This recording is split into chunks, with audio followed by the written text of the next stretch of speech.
content of this channel is for mature audiences. Parental discretion is advised.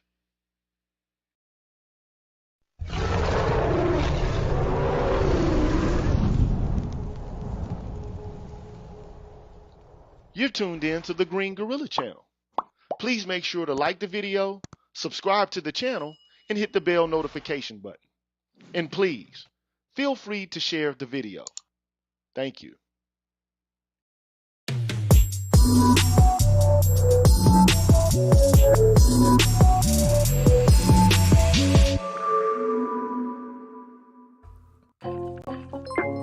Yo, what's good, everybody? I'm GG. You're tuned in to the Green Gorilla channel. It is the place where black men can express themselves freely, straight up, with no chasers. You know what time it is.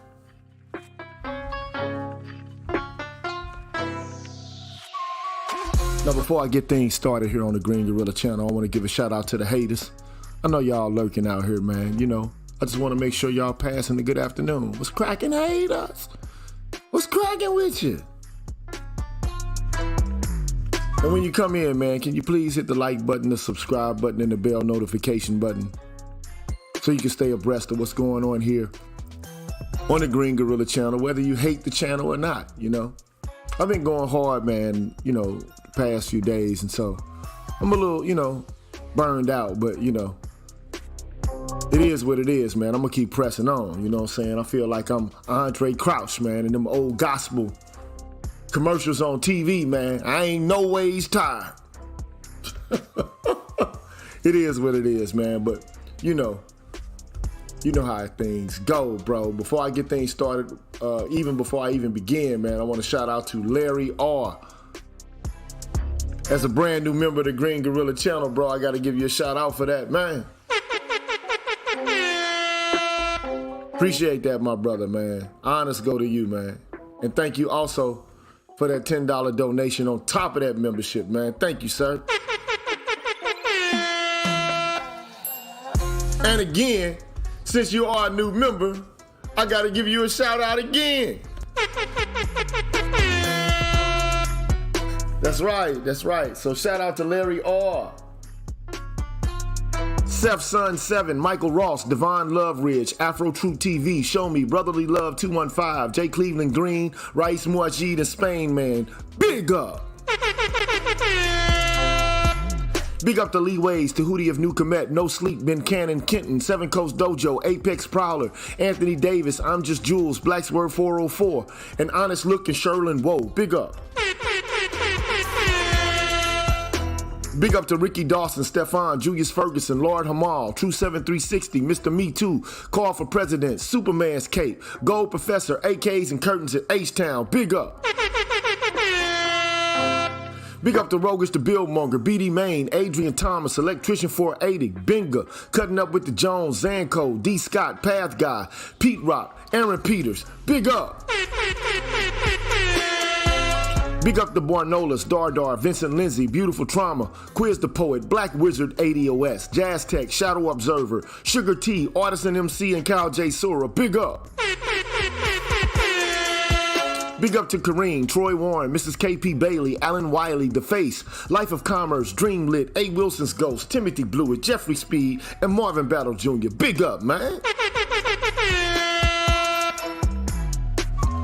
Big up to Mark Holt, Adam, BGS Ivmore, Ignatz Mouse, Brian Peaks, Papa Didas, Scott Haywood, Black Uru Strikes, Dr. Tree 33, and Leroy Honeycutt, as he always is, reporting for duty, sir. What's cracking?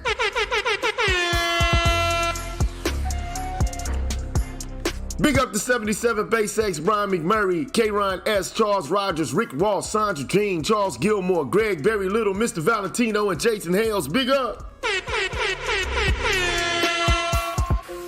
Big up to black men being brutally honest. What's up, Kev? Cameron 87, Doc LaRock, Mark Swift, Odd Collar, Donald Watts, Coach Hotep, Old Soul Chief, Mr. Blue Collar, TD Hip Hop Media, and Drew Main. Big up! Big up to Mr. He, Sir Anthony, MLR, Universal 178, Rasheed Barnes, Aaron Smith, DH, Red Pill Revelator, Aaron Infinite, Dr. Tiasan Johnson, Hostile Adept, and WPR1. Big up to all them brethren, man. And on the Patreon side, I want to give a shout out to Chris Flowers, Christopher Burton, Daxby, J Live, Rashawn Phillips, Keith Bass, Nick, Albert C, Dr. Ben Vincent, I'm the Light of My Father, Waffle Weave, Tyrone Hampton, Darnell Smith, Excalibur, Pursuer Prisoner, Taz, Dragon 59, Jay Bailey, Mr. Michi, Momal, and Asangwa. Big up to all you guys, man. Thank you.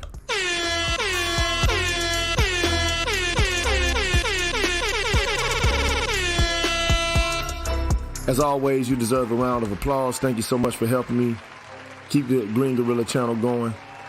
And if you're wondering how you can become a member of the Green Gorilla channel on YouTube, here's how you do it. But also, I would suggest that you also think about becoming a member of my Patreon page, man, which you can find on my banner when you come to the home page, you know, for the Green Gorilla channel itself. But here's how you do it for YouTube, man. I'll be right back. What's good, everybody? I'm the G with a PhD. And you're tuned in to the Green Gorilla channel, the place where black men can express themselves freely, straight up, no chaser. Today, I want to introduce you to my new membership program that consists of 5 levels where you can invest in the Green Gorilla channel on a monthly basis and receive level-specific perks. Memberships are special because they improve the quality of the content of the channel and will help me to be able to keep the channel going. Now, to participate in the Green Gorilla channel membership program, all you have to do is hit the join button, which is located right next to the subscribe button on my channel page. Now, for all of my subscribers who decide not to participate in my membership program, nothing will change. The content will keep coming the way it always has. Thanks for watching, and be careful out here, people. Bless.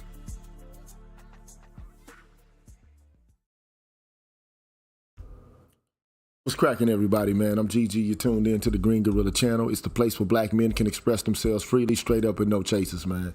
And again, shout out to Larry R. Appreciate you getting on board, and also I appreciate the donation, sir.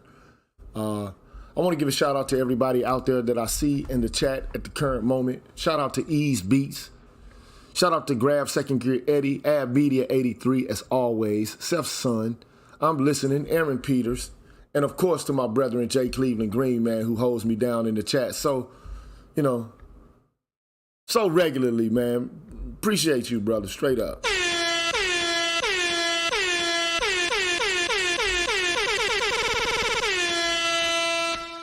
Appreciate you, man. You always hold me down in the chat. So, man, I can't do nothing but give you blessings and, you know, honors on that, man. Appreciate that. But, you know, as I always do, man, when I do this ghetto series, man, you know, I want to alert you to the fact that I am reading from a text that's entitled Dark Ghettos, Injustice, Dissent, and Reform. And, you know, my purpose for doing this is, I mean, everybody has opinions about the ghetto. Pookie and Ray Ray and Shaniqua and Kanisha, Strags and, you know, Maggles or whatever, however you want to, you know, call it, you know, whatever type of, you know, monikers you have for these individuals, or the conditions that give rise to these kind of persons.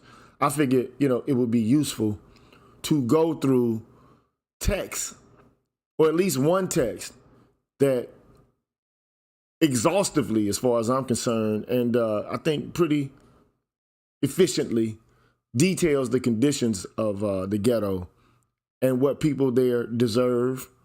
And that could be whether they deserve to be held responsible or culpable, or whether they're deserving of better treatment and more resources. So there you go. Now, you know, I'm not going to hoop and holler today. That's not what I'm here to do today. Every now and then you might hear an expletive or, you know, a drop or something like that. But for the most part, I am here to be cerebral today and not to be inflammatory or offensive or anything of that nature. Today, I'm here in a more professorial capacity. And I know that, you know, times call for ignorance and theatrics and so on and so forth. And, you know, I have no problem with engaging in that. But today, you know, I want to take a little bit of a more sober-minded approach to the subject matter, okay? So having said all that, man, let's just get right to it. which means that I have to share my screen. And I want to go over some of these concepts. Again, I want to go over the concepts that we're covering in the framework of this text. Again, the text is called Dark Ghettos, Injustice, Dissent, and Reform, okay? And I don't expect a lot of people to follow me with this, but I think it'll prove useful as time goes along. That's just my opinion. So having done that, man, having said all that, let's get right to it, okay? So I kind of did a recap on ghettos and what they are, what the the author calls them. So I'll start from there. So what is the ghetto? In and of itself, it's a metropolitan neighborhood that's visibly marked by racial segregation and multiple forms of disadvantage. We'll talk about what those kind of disadvantages are. But he defines a term that we hear quite often, segregation, which is a residential pattern in which neighborhoods within a city have a strikingly different racial composition, with one racial group in a given neighborhood far outstripping its percentage in the region as a whole, while other racial groups in the region are significantly underrepresented in that particular neighborhood. And the author goes on to say that not all segregation is unjust.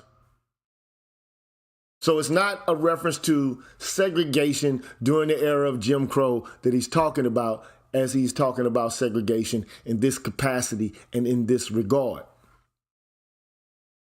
Then there's something called racial clustering, where you have two or more similarly segregated neighborhoods that are close to one another, that create bands of segregated residential areas, okay?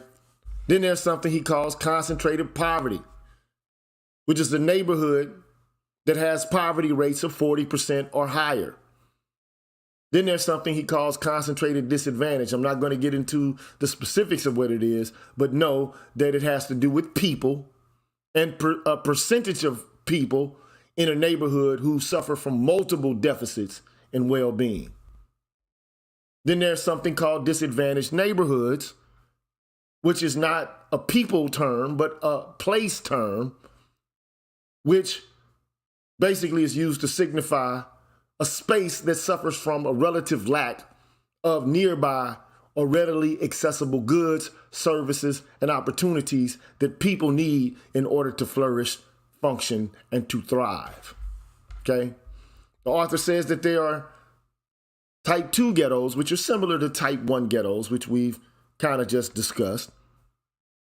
But these neighborhoods, instead of having 40% of poverty, there's only 20 to 30% of poverty. However, the concentrated disadvantage in type 2 ghettos is almost as severe as that in type 1 ghettos. Okay? So we're in the chapter entitled Community, right? And, people, online and, social media spaces on YouTube tend to call the black community, well, I've heard it referred to as the community, or whatever the case may be. But we haven't gotten into why,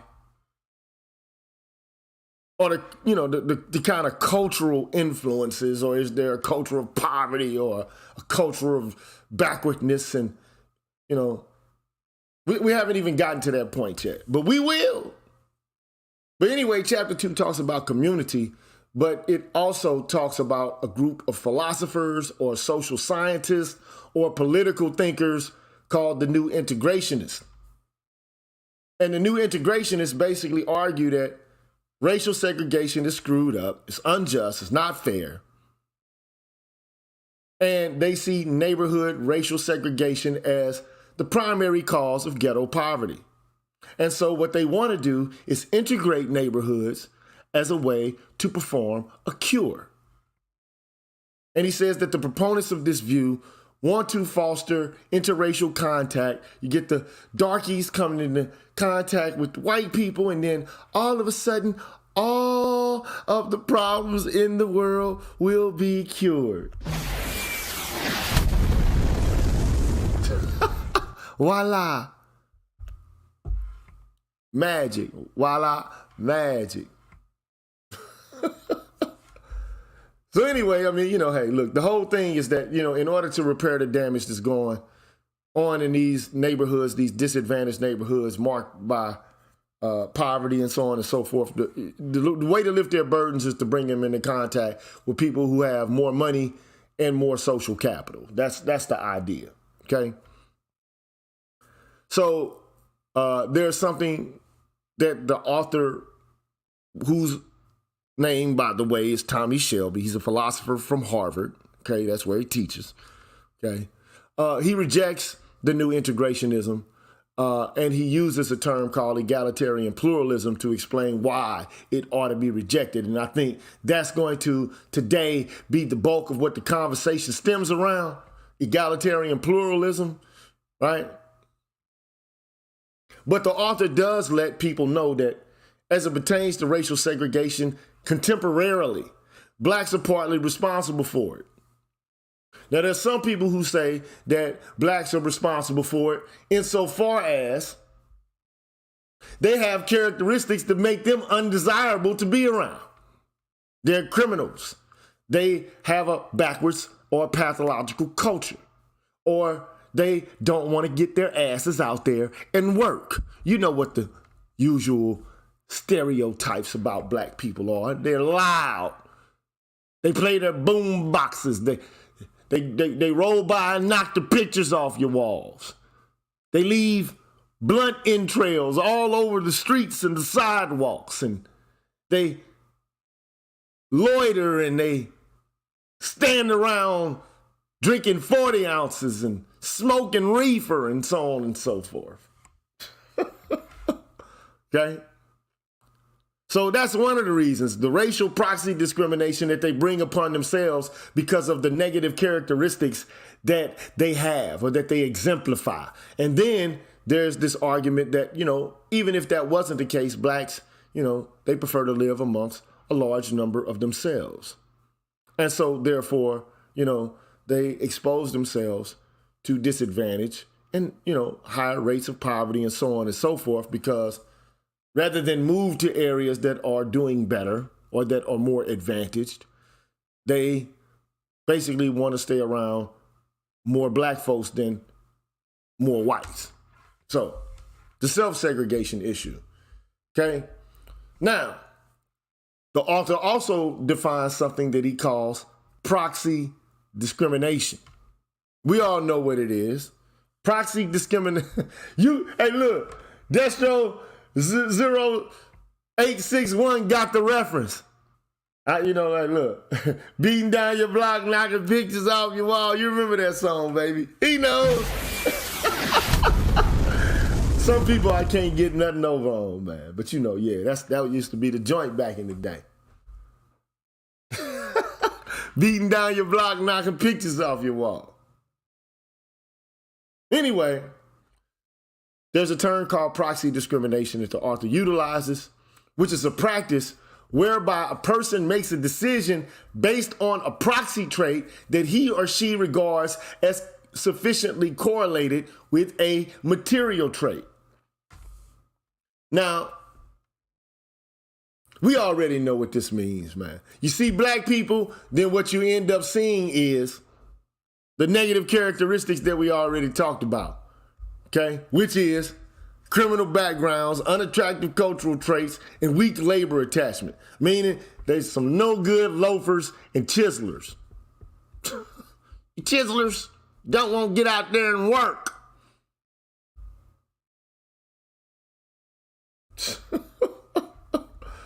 So, there are other ways of using proxy discrimination. Age is a means by which to utilize proxy discrimination. Okay? In some instances, sex is a means by which to, issue proxy discrimination. Like, for example, as it pertains to age, we don't think that people who are young ought to be able to drink, or that they have an evolved sense of responsibility. So we don't put them in positions where they would be required to exercise a great deal of practical wisdom or experience.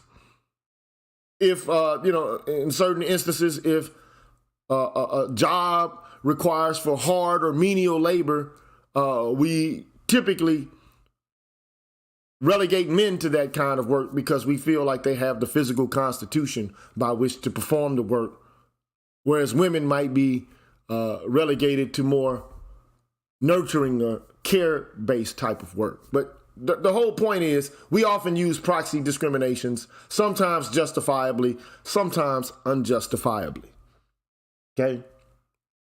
And shout out to Hakeem, who just sent me a $5 holler on the Cash App. Thank you, sir. Appreciate that. Appreciate that.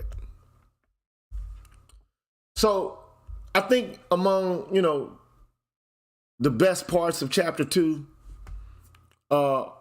is his elucidation of what the duty to justice is, which, by the way, I don't know how much y'all know about philosophy at all, but much of the work that Tommy Shelby is doing is predicated upon the political philosophy of an individual by the name of John Rawls. I can see Rawls all throughout this work thus far, okay? But if you know about Rawls, then you also know that his work in turn is undergirded by the work of a moral philosopher, not just a moral philosopher, but an ethical philosopher by the name of Immanuel Kant. You don't know anything about Immanuel Kant, go look him up, man. He came up with a concept called the categorical imperative, but ultimately the categorical imperative is a duty that everyone has, such that if they're going to behave in a certain manner, they should do so by forming principles, rational principles of action that they can will to be universal laws for everyone else. So simplistically put, you can't have a principle of action that you can't desire for other people to act upon just as well as yourself. Can't have like special little privileges that you can engage in and ways of acting yourself without also universalizing it, such that everyone can act how you're acting.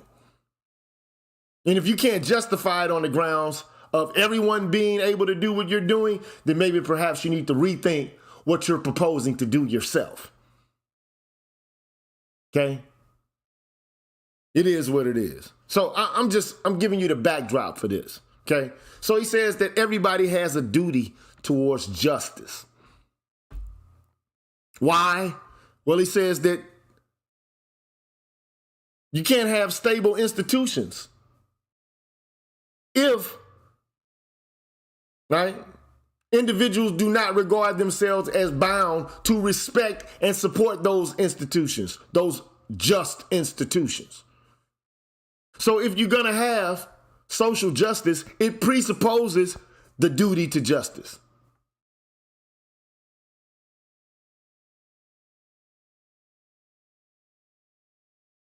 You can't expect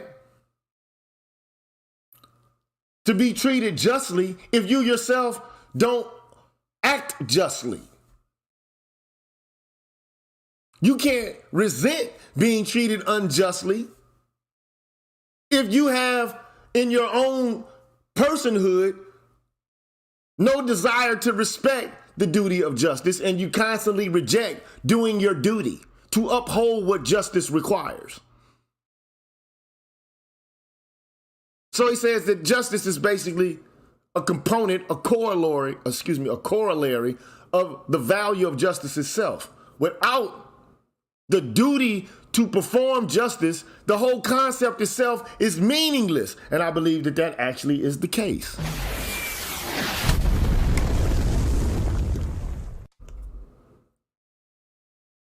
Okay? Then he goes on to say, like, if you have an institutional setup and it's seriously unjust, doesn't matter. I know a lot of times when you see something that's like one considers fucked up beyond recognition, you still have a duty to clean it up. It still has a claim on you. But then there's levels to your duty to justice. There's levels to this shit here, okay? The strongest demand of justice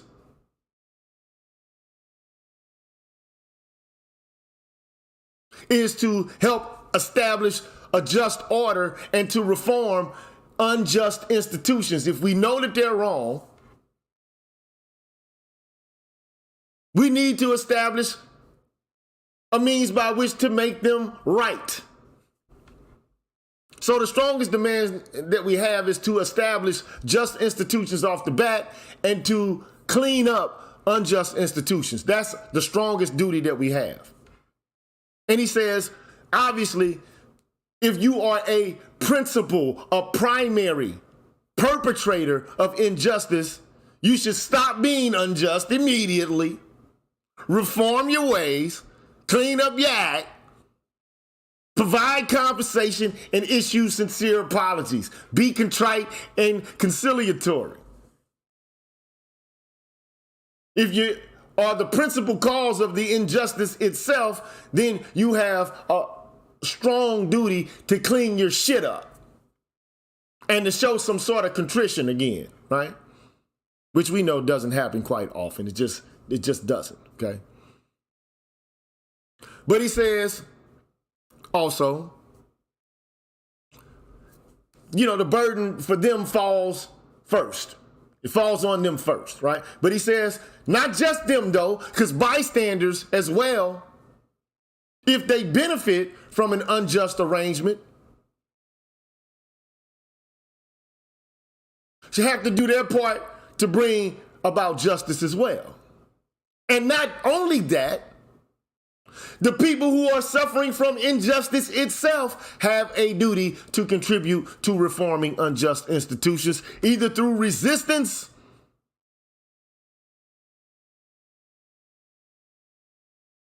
or through observing their own dignity by leaving the situation or the society. Just is what it is. Again, Constructive Consulting. The source material is a book that I have been reading. This is a series. This is number 7 in an installment of series predicated upon the work of a black philosopher by the name of Tommy Shelby, who has written a book called Dark Ghettos, Injustice, Dissent, and Reform. And his goal with this work is to lay out what people in the ghetto have a duty towards in relation to justice, not just from others, but also for themselves. What ought people in the ghetto be doing? There's so many discussions and conversations about Pookies and Ray Rays, about strags and single moms and all of this and deadbeat dads. It's a lot of finger pointing going all around everywhere. And my goal is, okay, well, let's look at the work of a philosopher who's treated this issue and this set of, questions, who's, dealing with this area of inquiry exhaustively and meticulously and methodically. Let's see what he has to say. And it's all in the tradition of people who have come before him. He's not the only person to have written on the ghetto, but he's a person who has revived conversing about issues related to the ghetto, predicated upon the work of an individual by the name of Kenneth Clark, who had a discussion about it in the early 60s and 70s. So having said that, I'm going to resume. Shout out to BGS, man. I see you out there, man. So anyway, ultimately what this means is that the duty to justice is imperative categorically, meaning you have to. It's binding, whether or not you're a victim or whether or not you're an offender. It is a fundamental normative ground that everyone has to abide by. So anyway, he lays out weaker demands of justice. Says, look, okay, a weaker demand that you can meet is that you not lend support to an unjust social structure, like contribute to it. And the weakest demand of all is that regardless of your circumstances, that you not be indifferent to injustice itself and suffering. Some people don't give a shit. They actually don't give a damn at all. They take glee, they rejoice in the suffering of others, which to me is absolutely unconscionable and some bullshit. But you got a lot of people, man, who are into that. You got a lot of people who are into that. And to me, it's sad. Okay? There's a concept he has called closing ranks, which to him is a tactic that groups use to strengthen their internal social ties so they can become stronger, more solidaristic, and they, exclude outsiders from these social ties. That's another concept he introduces. He talks about something called black critical mass in neighborhoods, which you get when you have between 25 to 50% of a population of a neighborhood comprised of black folks. He also makes a distinction between black solidarity and black community. Black solidarity has more to do with political resistance or political affiliation, especially as it's directed towards racial injustice, whereas black community is more of a social, interactional kind of association, not necessarily predicated upon any political ideal. He says it might be, but it doesn't have to be based on heritage, culture, lifestyle, the desire to just, have comfort that comes from living around people that look like you or that have similar experiences that you have, or, you just may be more comfortable around black folks or whatever the case may be, right? You might perceive being in a black neighborhood as a way to escape the blonde-haired, blue-eyed devils. It is what it is. Okay? And I'm being facetious when I say that. It's not that I'm trying to, say that all white people are evil inherently. It's just, a colloquialism, man. Trying to be funny every now and then, because I know this material is pretty terse.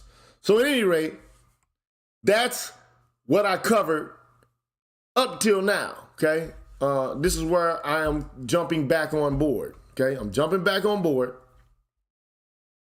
Now, before I even go into getting back on board, though, I've been reading from chapter 2. The chapter's entitled Community. And I want to at least go over the highlighted sections of the last section that I read so that there's no gaps, no lacunas in between what I'm doing now and where I'm going. Okay, so he says, look, new integrationism, which we already covered, we talked about it, right? He said it's different from other ideas about integration, especially as it pertains to desegregation. He says this is not what the new integration is. It's trying to, combat desegregation. This is something entirely different, okay? So it's not an attempt to desegregate on, civil rights grounds. This is something different here. Although it's similar to, in some instances, but it's not exactly the same.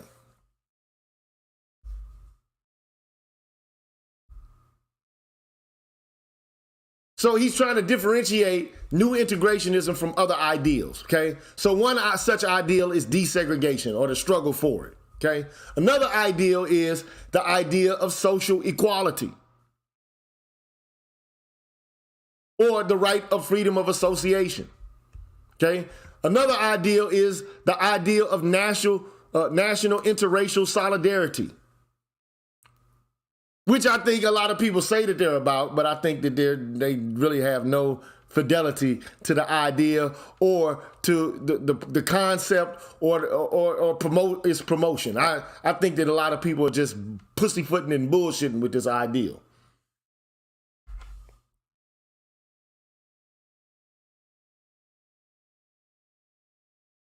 And I'll tell you, I'm looking at the chat as I do this, but I'm doing so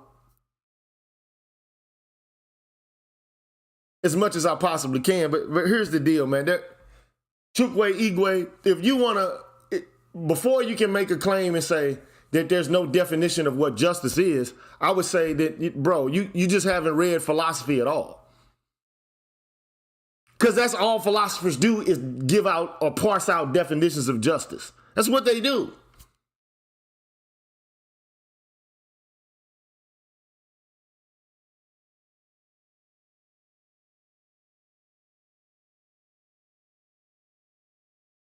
Now, I'm not going to go, like, there's an entire history of understandings and definitions of justice, whether it be from, if you go back to Greek philosophy, if that's how far you want to go, or that's the tradition you want to cover. I mean, there are ideas related to it in Africa, like Ma'at. There's Justitia in Rome. There's the idea of reason being the paramount operative principle of governance in Plato.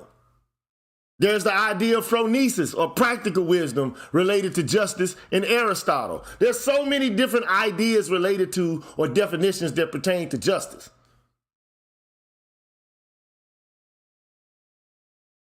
But I can't get into all of that right this second, okay? One of the ways, and I've covered this, bro, this is not your first rodeo here, bro.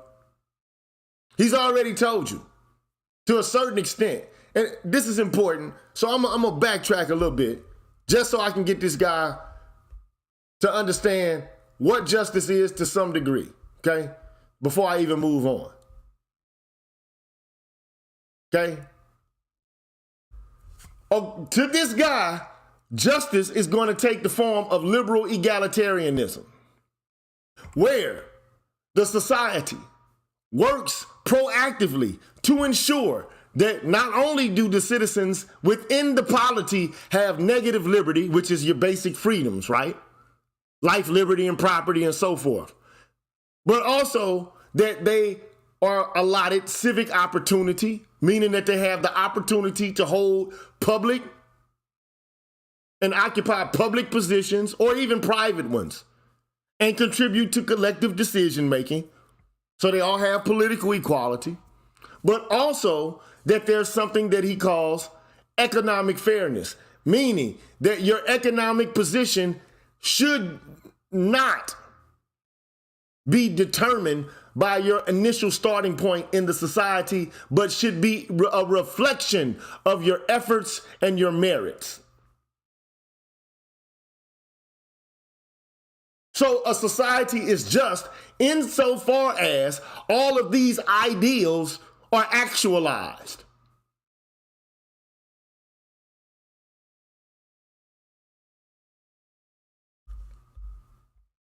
He also says that, and this is Rawlsian, I can go over this work more in depth, but I've already done videos about Rawls, what Rawls considers to be justice, the basic structure of society, and so forth. I've already covered this terrain.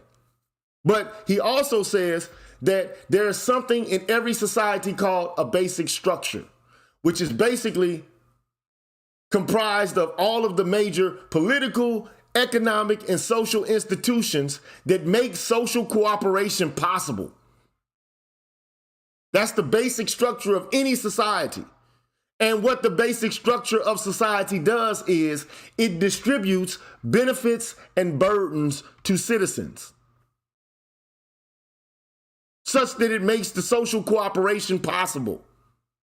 And he says that the basic structure of any society could be either fair or unfair in varying degrees. One could argue that a society is fair if the benefits and the burdens of the society itself, which is social cooperation, are evenly distributed amongst all of its citizens, such that everybody has to take on the burdens when the burdens come, and everybody's able to share in the benefits when the benefits come. There aren't just a group of Brahmins or a group of fucking nobles or a group of technocrats or bureaucrats who get to sit like fat cats and get everything coming to them while other motherfuckers got to work like a goddamn Hebrew slave.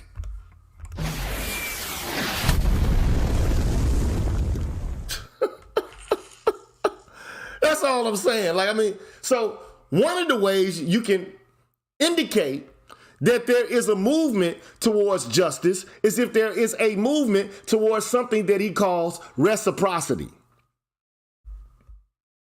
Because basically he says, look, a society is nothing more than a system of social cooperation that takes place over an extended period of time. And the benefits and the burdens should be shared as much as possible by every citizen. And every citizen has a duty to do his or her fair share of taking on the burdens of that social cooperation, such that the benefits that they actually enjoy are justifiable.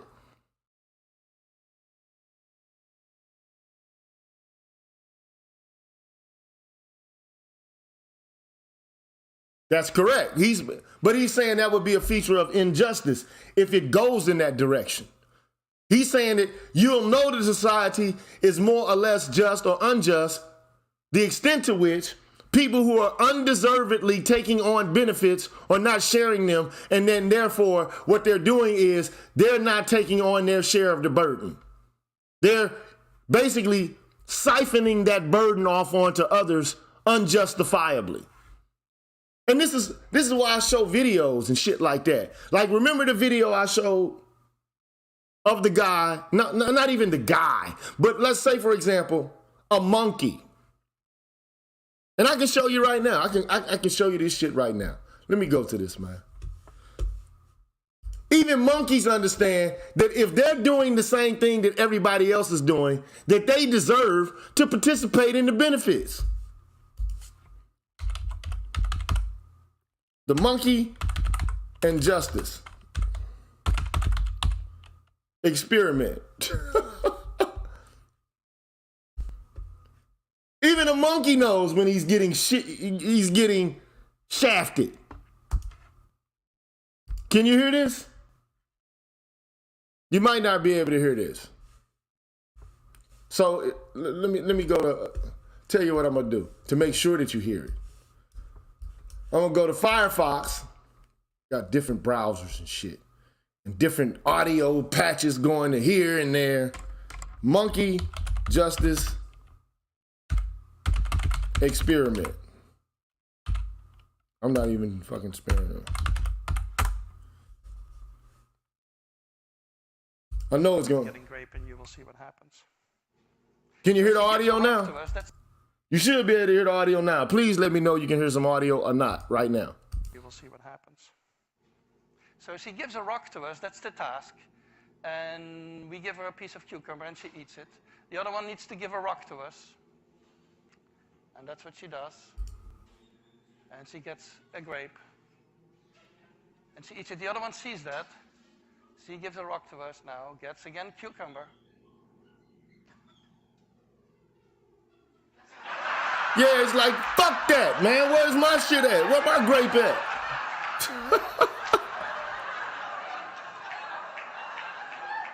I'm not sharing in the benefits.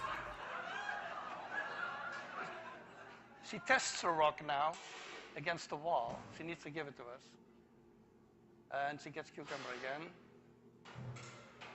Like, wait a minute, where my grape at, bitch?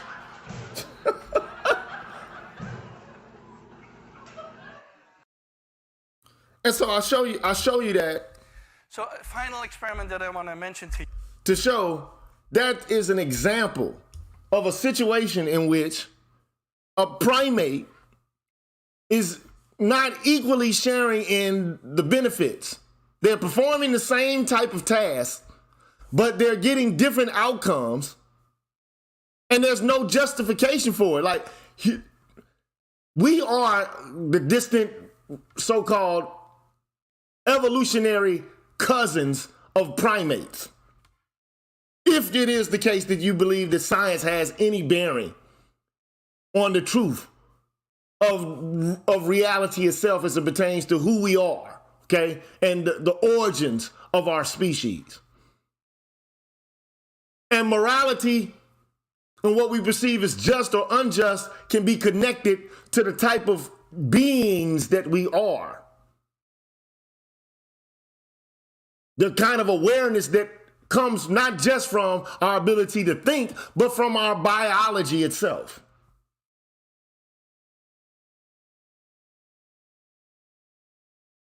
Of course, humans are primates, but not all primates are human. You should remember that, man. I just put out a short that kind of went over that. But back to the matter at hand. So I hope that clears things up. I took a departure in order to bring this brother up to speed so that he can understand what justice actually is. It means not necessarily an exactly equal distribution of resources, but it does say that basically you got to do your part. You can't free ride. We typically tend to think that people at the bottom of society are free riders, or that the poor are free riding. But there are many ways one could argue in which people who are wealthy or who are privileged are also free riding and are not distributing the benefits of social cooperation as much as they could. Definitely slavery is a socio-economic condition in which benefits and burdens are not evenly distributed amongst the members of a society. Jim Crow and sharecropping, the condition that existed amongst the races in America at that time, was not a social and economic condition or a society with a basic structure that was reciprocitous and therefore fair. So at any rate, what I'm doing is going through segregation and the reasons for which it actually exists. And he says, look, I'm not talking about segregation as desegregation, because there's various ideas, but segregation need not be pernicious, okay? And I'm not going to go into all of that right now. But he says, look, there's a way to distinguish the claim that new integrationists make, and the new integrationists are basically saying segregation is unjust. Urban poverty is unjust. The way to remedy it is to get black people to be in close proximity to people who are white, who have more social capital and more material resources. And therefore, you can mitigate the problem in that way. Okay? Now, I don't think that Shelby believes that this is a viable and an alternative that is a requirement of justice specifically for black folks. And he's foreshadowing the reasons why. Why should I have to leave my damn neighborhood and the people who I'm comfortable with being around in order to move around a whole bunch of hostile ass white people who have basically historically demonstrated that they don't fucking like us any goddamn way? Why should I want to expose myself to that?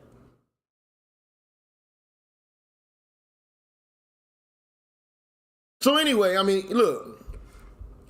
So the first idea that distinguishes the new integrationist vision from other, influential conceptions of integration. One is the struggle for desegregation. The other is, this aim towards social equality, predicated upon the right of freedom of association. The third ideal is national interracial solidarity, which I said, in which at point we were at before I went on the departure, that I think is some bullshit, to be quite honest. I just don't think that people are actually attempting to develop a national interracial solidarity. Now, that's just my opinion. I am a racial realist. I happen to think that Derek Bell is right, that maybe perhaps racial oppression and racial discrimination is an ineliminable phenomenon of Western society. You might have to destroy it and scrap the whole thing from the top down, the bottom up, in order for there to be a change.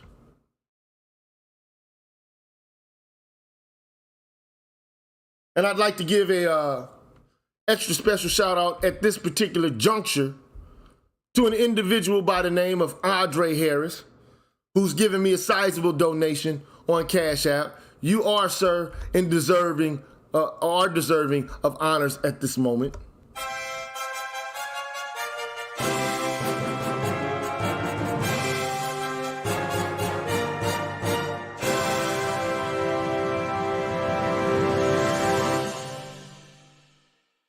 Thank you, sir. And also, I would like to give a special shout out to Troy West. Let's go, GG, he says. Thank you so much, sir. You also deserve some fanfare.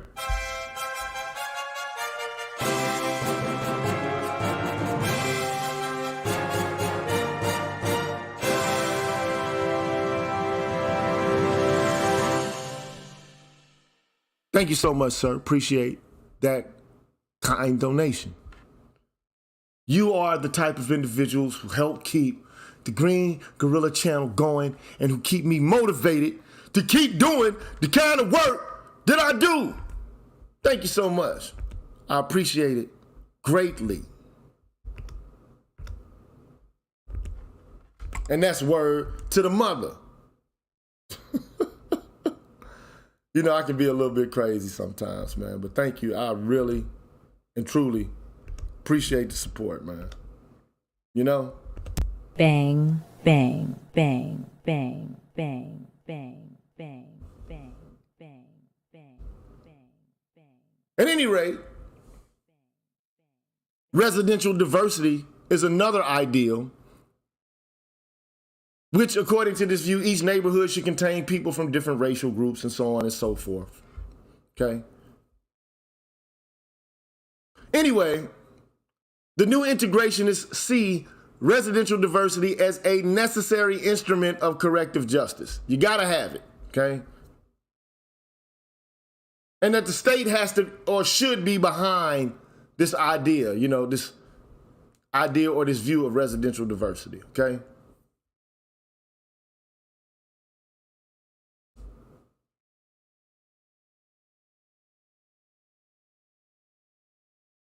So ultimately what they want to do, and I kind of read over most of this before, but I want to go over it again because I don't want to leave any gaps before I move on to the next section, okay? It says, in addition to helping to achieve the long-term goal of national interracial solidarity, residential integration is an attempt to reduce black-white inequality and to eliminate ghetto poverty by bringing blacks, especially poor ones, into greater contact with advantaged white persons. So it's a way of overcoming unjust disadvantages that black people experience. And he says that there are two variants of this vision. One emphasizes racial integration and the other economic integration. Okay? Now, he says that Elizabeth Anderson is the individual who has offered up the most comprehensive defense of racial integration. And of course, I would assume that the fifth individual who he discusses later is the person who comes up with the idea of ways of achieving this vision, right? According to the dictates of economic integration. Okay?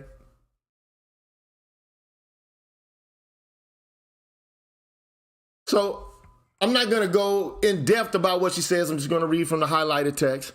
Elizabeth Anderson argues that today's, and I think she's a University of Massachusetts professor, if I'm not mistaken, okay? She's a philosopher, white lady, okay?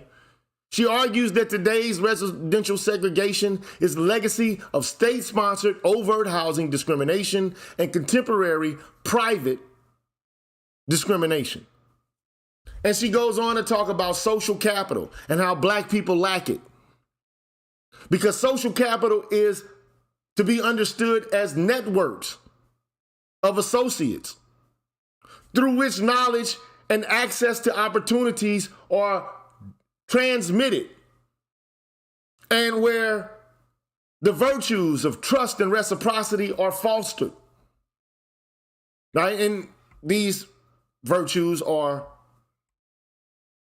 bonding and bridging. Okay, now I'm not going to go into depth, but bonding, of course, is developing social capital between people who have the same identity, and bridging is developing social capital and ties among people who have different social identities. Okay? Shout out to Cutting Up with the Jones. Thank you, sir, for your kind donation. I appreciate that. Straight up. And shout out to BGS. He says, man, tuition, pass the plate. Thank you so much, BGS. Appreciate that. Thank you for your help.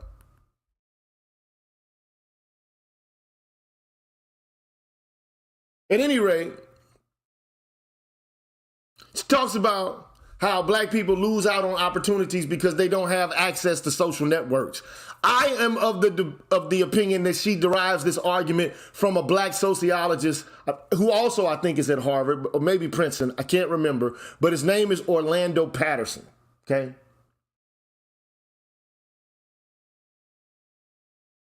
But anyway, the problem of social capital is a justice problem, she says, because access to jobs and educational opportunities are often achieved and attained because you know people. You get them by word of mouth. It's not, you heard the term before, it's not what you know, it's who you know.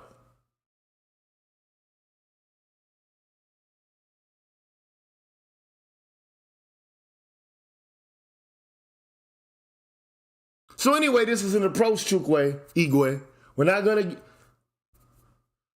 it's an approach. Let's understand the approach first, and then we can critique it and offer up, some problematic spots or points about it. But I get you, okay? So anyway, she says it's unjust for blacks to not be exposed to the bridging capital that can occur if they were in closer proximity to people who have greater access to resources and opportunities. Okay, so you need to put them into proximity with the people who have the networks.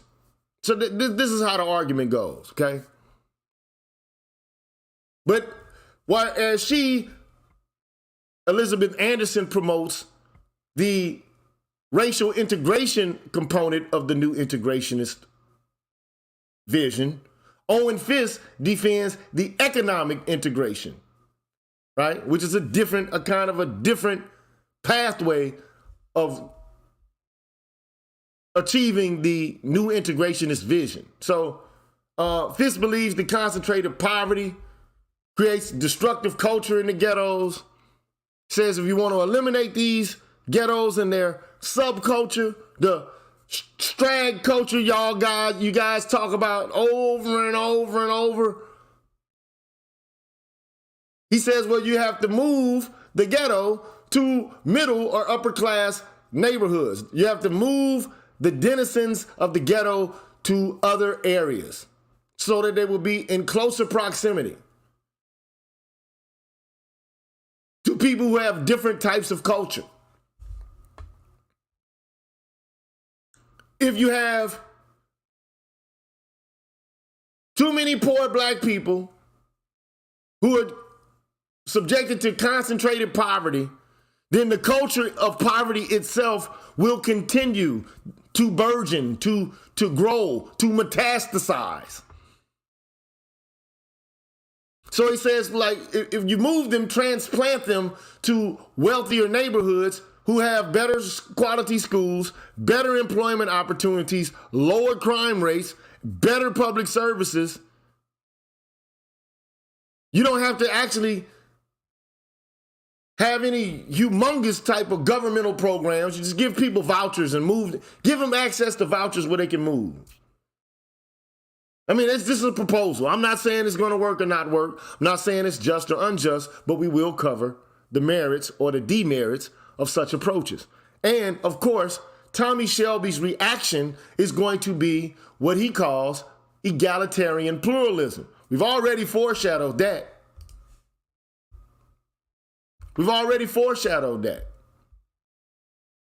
He says They're the new integrationists.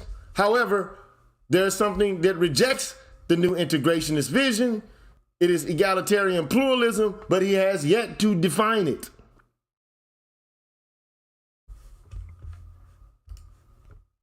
Damn, I didn't mean to open music. I want to go back to...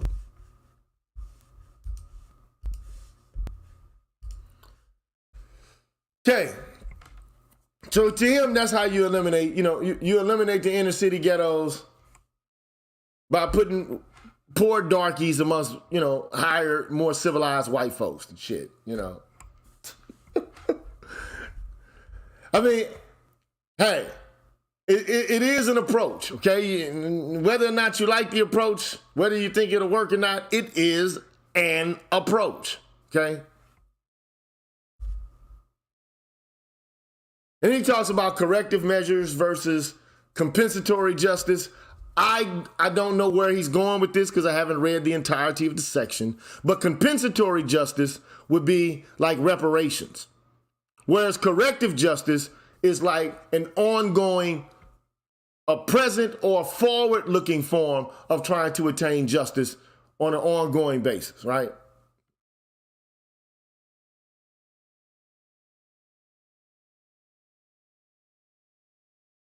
So this is where we are. Racial integration and economic integration as offered by Anderson on the one horn, economic integration by Fisk on the other horn, are two distinct approaches for responding to spatially concentrated black disadvantage. According to the new integrationist vision, concentrated black disadvantage is also perpetrated by how social networks and cultural dynamics within and across neighborhoods mediate or get in the way of access to goods, opportunities, and services. So this is the section that we have not yet covered. Integration or egalitarian pluralism. Question mark. This is where we left off, and this is where I propose to go from here. I didn't know I was going to spend an hour recapping, but fuck it.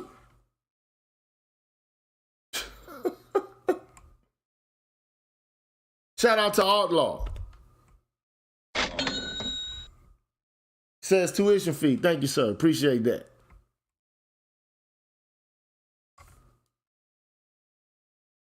So it's about 9 pages that I got to read. I mean, it's not that much, but it's enough.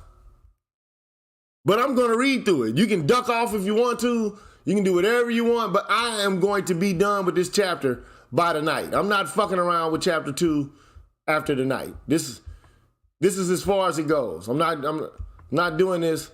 I think the end of the page is 79, and I'm at, well, I don't know where I'm at, but 79 is the last page.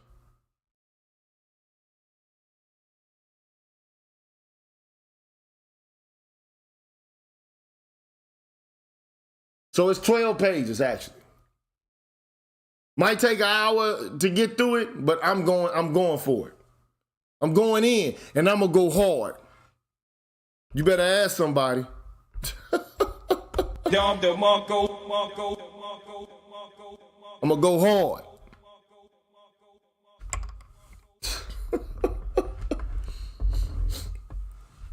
So anyway, desegregation and protecting freedom of association are clearly required by justice.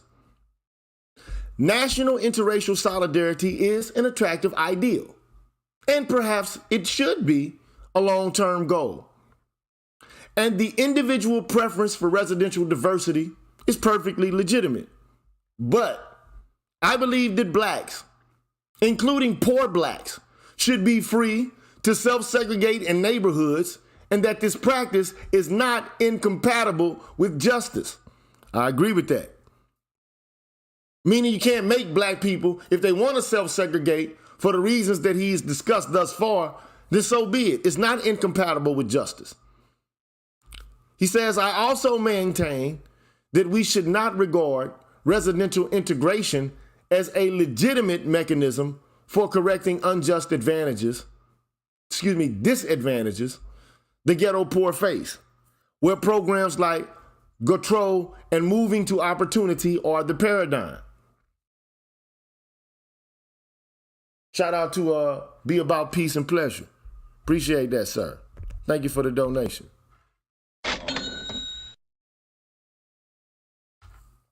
He says the rest of this chapter details the limits of the social capital argument for integration. And he says, I address the culture of poverty argument in chapter 3. I'm pretty sure y'all will be interested in hearing details surrounding the culture of poverty, because it seems to be what every nigga in the manosphere continues to talk about. Oh, there's the culture of poverty. And then they start pointing fingers at who the fuck is to blame for it.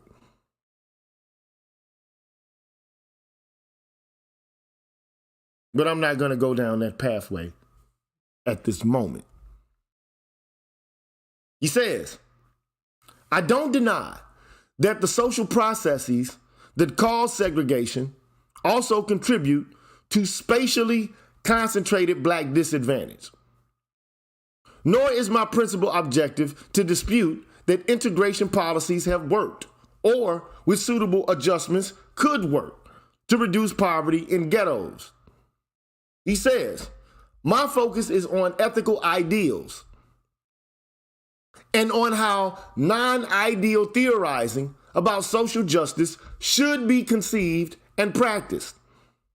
Even if we were confident that integration policies would actually reduce socioeconomic inequality and black disadvantage, we would still need to know if they can be adequately justified to blacks in light of the costs and risks of such policies for the unjustly disadvantaged, which basically is the blacks themselves, and the legitimate counter aims of the oppressed. Like, what the fuck do poor people think about this arrangement? Will it work to their advantage, really? Is it what they desire or what they want? Is it the only remedy? Anyway, he says, any advocacy of integration as corrective justice must be sensitive to the reasonable demands and concerns of blacks themselves. Yes, sir. Bang, bang, bang, bang, bang, bang, bang, bang, bang, bang, bang, bang. Can't just have white people postulating and theorizing in their fucking offices somewhere. Or what will be best for the little darkies?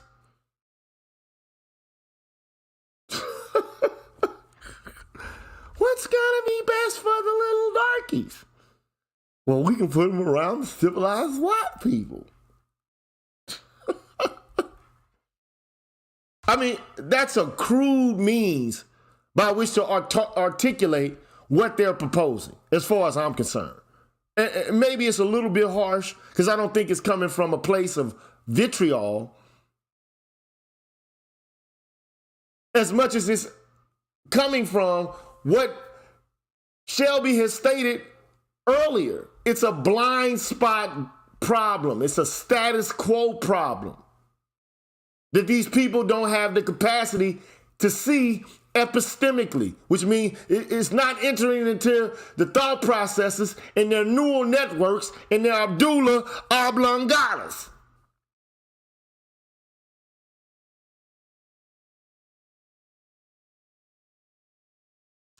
And then he says, it is here, I believe, that the new integrationist vision falls short. You haven't talked to black people about what they want and how you can make it straight in their terms.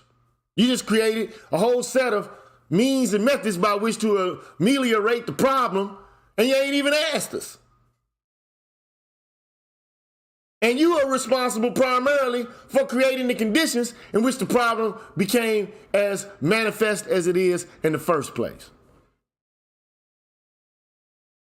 So he says, in the history of black political thought, questions of integration versus separation and assimilation versus pluralism have been frequently taken up, particularly in the black nationalist tradition, which many of you hate black nationalism. I don't know why.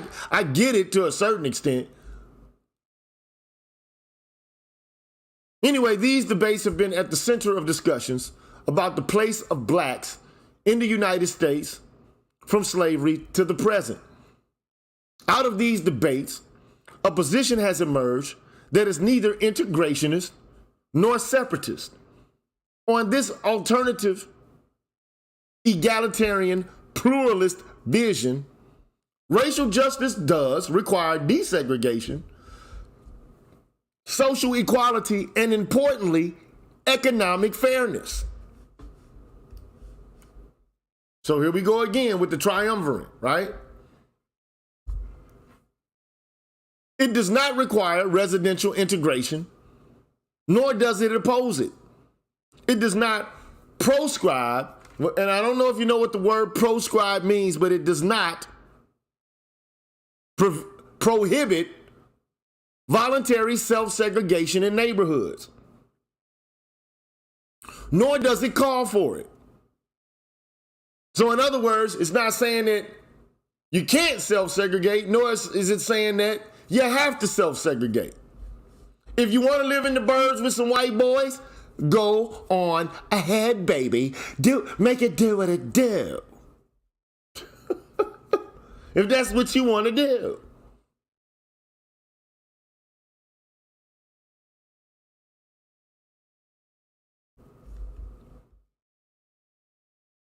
Unjust race-based residential exclusion demands an appropriate response. So he already defined this term. I'm not going to go over that, okay? Unjust race-based residential exclusion demands an appropriate response, as do the socioeconomic disadvantages caused by racial injustice.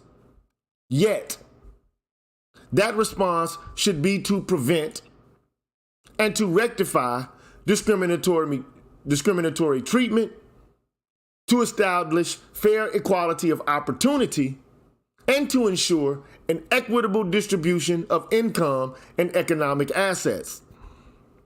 Consequently, blacks would be able to live in the neighborhoods of their choice, constrained only by what they can afford, given their fair share of material resources. I love this guy here.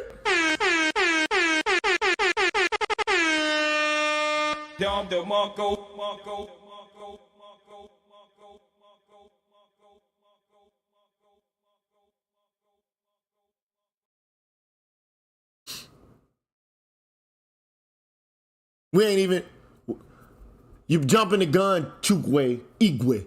Chukwe Igwe. You're dumping the gun. You need to sit down and chill, and then we will get to this.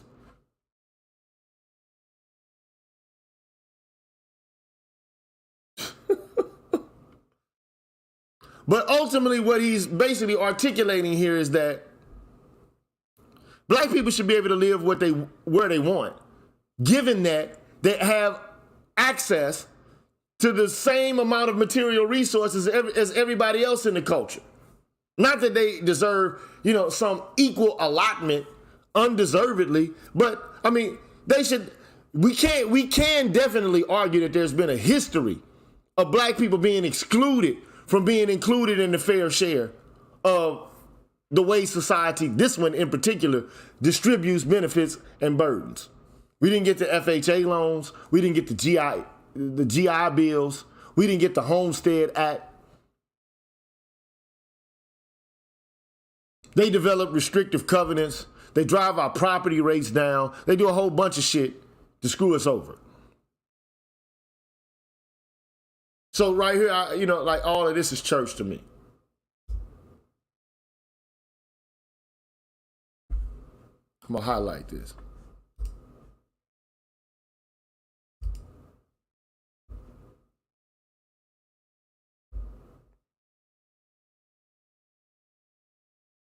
Then he goes on to say, to the extent possible, and in a way that is fair to everyone affected, we should work to improve the residential environment of the unjustly disadvantaged, that is to make their neighborhoods less disadvantaged, but without aiming to rearrange neighborhood demographics by race. So yeah, let's work to make the neighborhoods less disadvantaged, but we shouldn't aim primarily to shuffle people around and rearrange neighborhood demographics by race.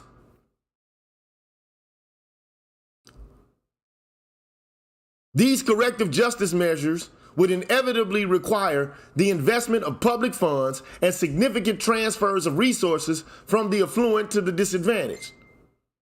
But this is perfectly consistent with, indeed, required by justice.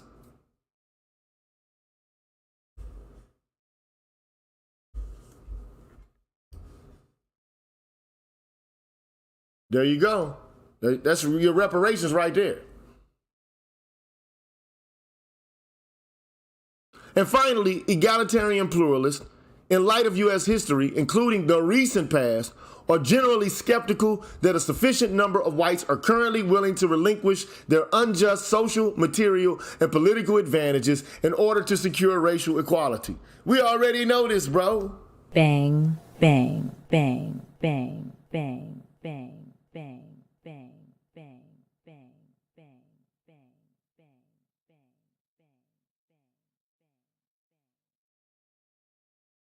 They're not trying to give it up. Therefore, blacks must not only agitate for racial justice, but taking a realistic perspective on its prospects, organize as a group to protect their vital interests. In the history of black political thought, this outlook is perhaps most closely associated with thinkers such as W.E.B. Du Bois, Harold Cruz, and Derrick Bell. Anderson rejects this vision as inadequate, not only because she regards it as too pessimistic, which they always say, oh, we need to be more optimistic. Be optimistic. Everybody keep your head to the sky.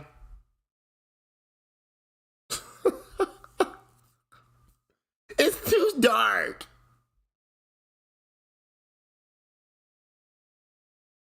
So it's too pessimistic, you know. But because she believes it would likely lead to black self-segregation, which she argues would deprive disadvantaged blacks of opportunities to acquire needed bridging social capital.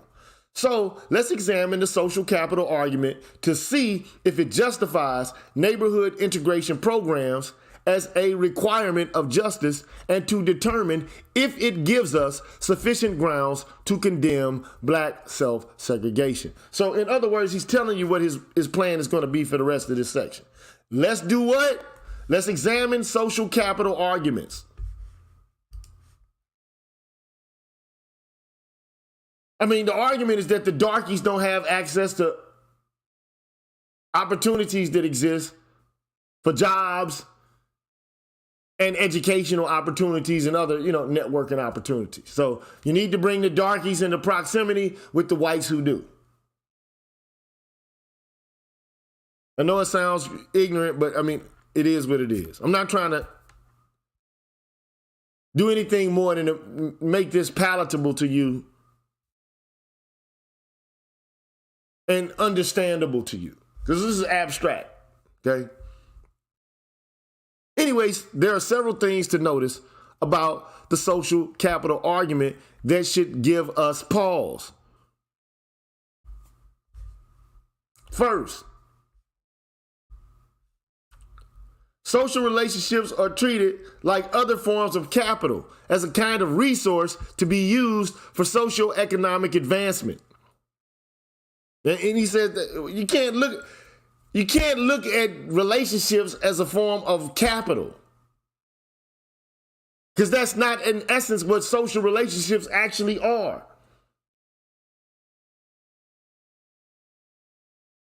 So Shelby goes on to say, no one can deny that people often rely on their relationships for information and favors that can improve their economic prospects. But properly conceived, this benefit is a byproduct of social relationships, not the reason we cultivate them. Hey, you got to give them props there.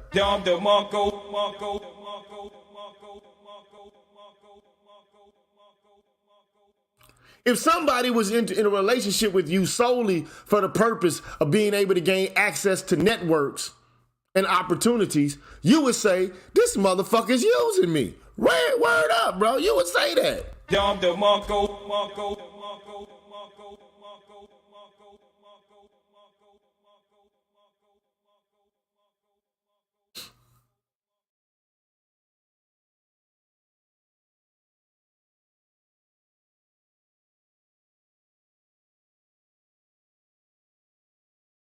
Anyway, but properly conceived, relationships and the benefits that come from them, like, access to favors and information, is a byproduct of social relationships, not the reason we cultivate them.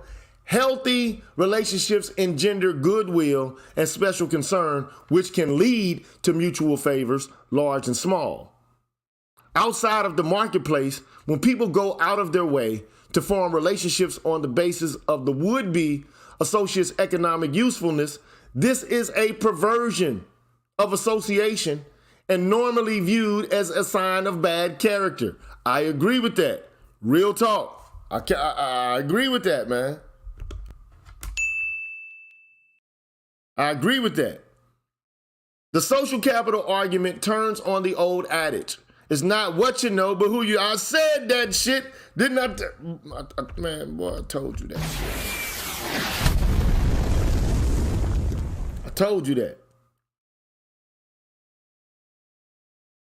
It turns the old adage on its head from a lamentable fact about social life to something we should positively embrace and foster. Perhaps urging the ghetto poor to cultivate relationships with the affluent is sound pragmatic advice in desperate times, but it hardly seems like an appropriate basis for public policy directed at correcting injustices. So that's the first way he counter-argues the new integrationist vision. The second way he does so. Notice that the social capital argument treats social relationships not only as an economic resource, like money or property, but as a resource governed by principles of distributive justice. And here, this is an argument that is often made among philosophers who do social and political philosophy. Namely that you can't reduce justice to distribution, okay? There are components of justice that do not fall within the paradigm of distributive justice.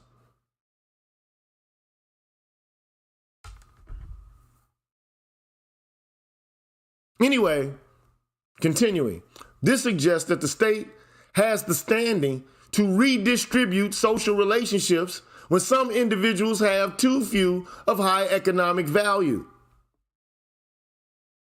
And one could argue that's going to be unnecessarily or unjustly intrusive. How are you going to govern who I'm associating with so that we can redistribute widgets or well-being or money? Like, you can't force me to, like somebody. This is the problem with, with a lot of folks, man. But I'm not gonna, I'm not gonna go too far. Anyway, because I don't want to get too far off tangent.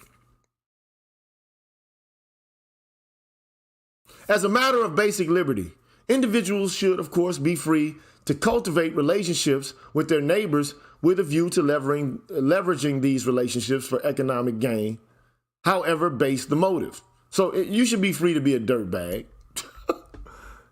right?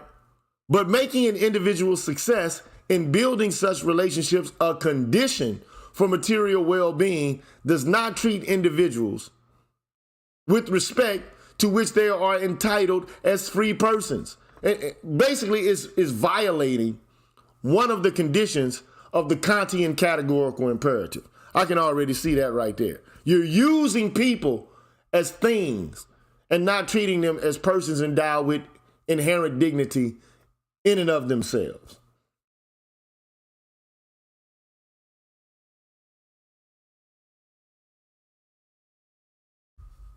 Anyway, they might reasonably reject this neoliberal conversion of personal relationships into economic assets, along with the state's presumption to play this role in the intimate lives of citizens. It seems excessively intrusive.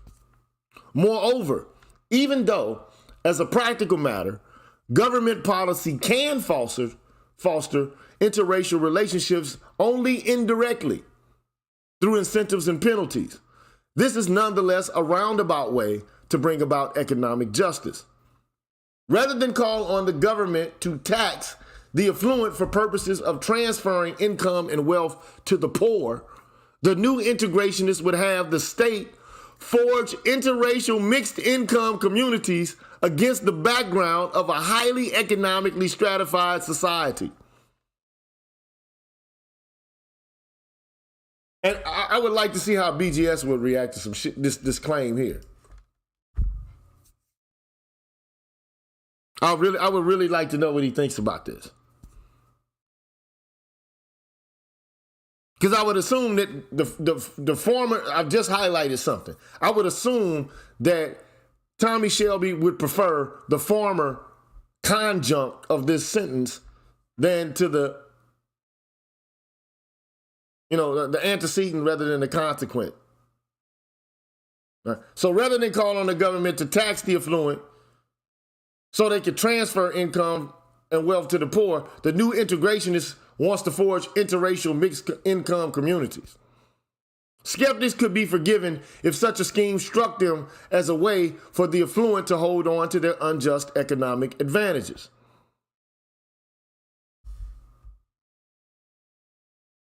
It's not even assimilation. It's just, to me, it's paternalism, if you ask me. And it's unrealistic as well. So anyway, the social capital argument also makes integration a particularly distasteful remedy for ghetto poverty because of its racial dimensions.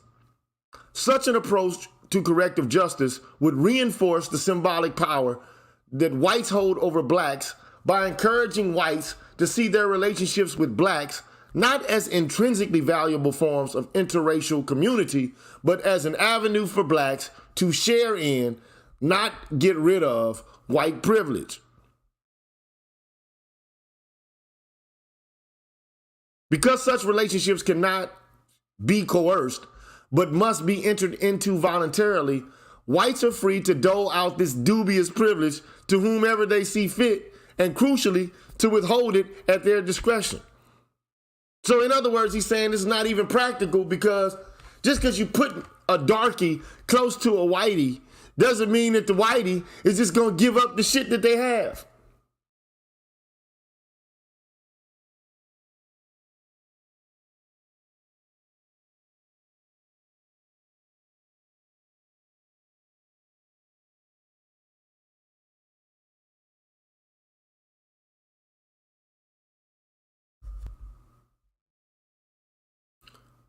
Because such relationships cannot be coerced but must be entered into voluntarily, whites are free to dole out this dubious privilege to whoever they see fit and to withhold it if they see fit as well. This puts blacks in an untenable supplicant position, which many naturally seek to avoid, and it does little to weaken the illegitimate power that whites hold over blacks. So I think in a realistic way, he's saying what we need is wealth redistribution, not a movement of black people to different locations where white people can parse out charity predicated upon their own fucking ideas of who and who they are not going to give it to. Shout out to Extended Clips. Appreciate the donation, sir. Straight up. Appreciate it.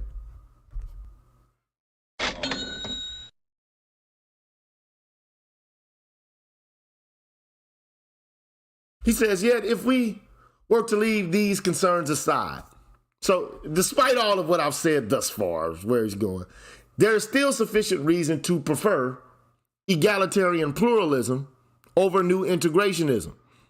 For one thing, in their desire to see black bridging capital increase, new integrationists often give too little weight to the bonding capital that disadvantaged blacks already possess. Social ties that would likely be lost or weakened by moving away from their existing neighbors. They're your community tie motherfuckers. There they are. The community.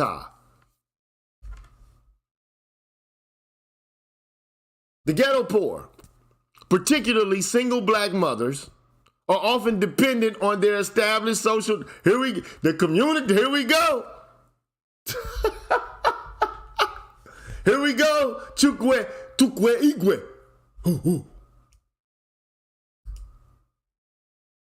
The ghetto poor, particularly single black mothers, are often dependent on their established social networks for childcare, transportation, and employment information and referrals, and these relationships are often sustained by being in proximity to other black folks in black neighborhoods.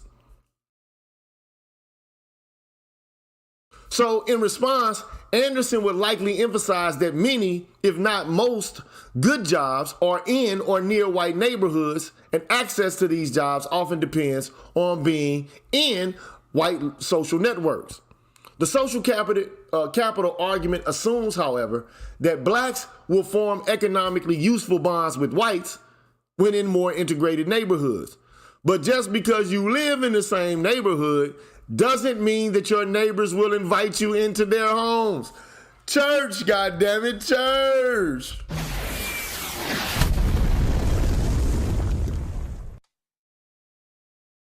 Just because you live around a white motherfucker don't mean they fuck with you.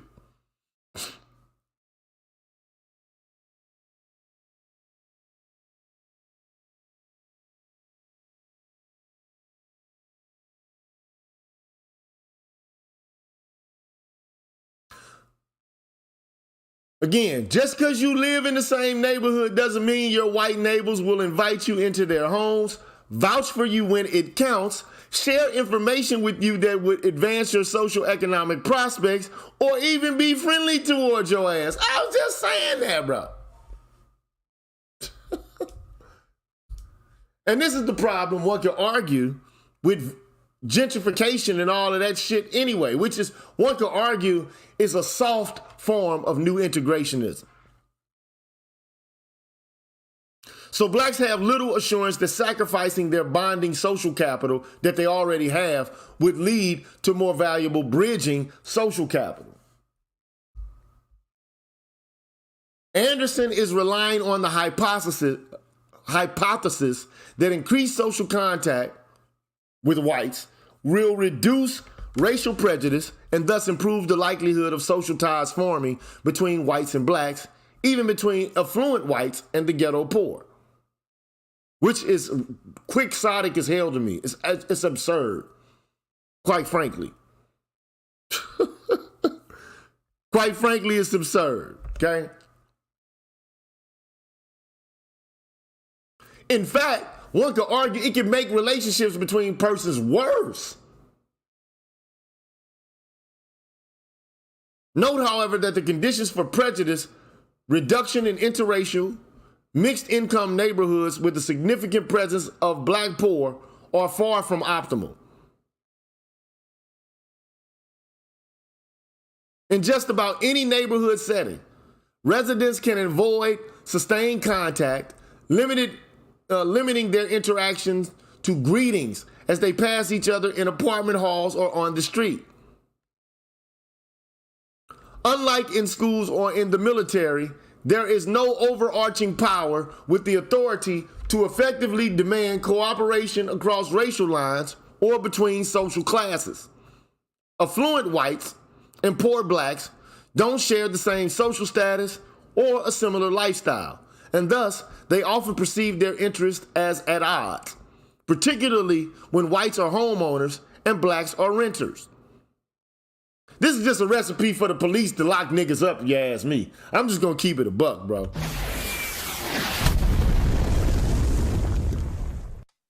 Yeah, I agree with darkness. Crumb feed.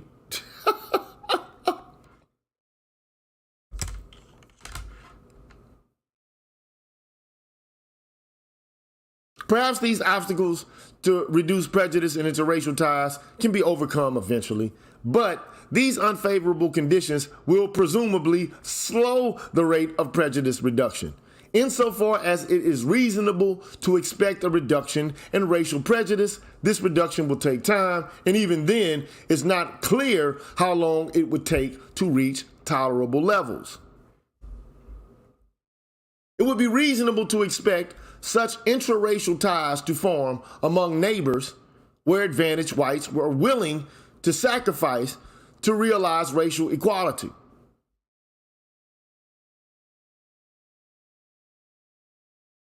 Are tolerant of those with a different lifestyle and are patient with blacks' lacks of trust in whites.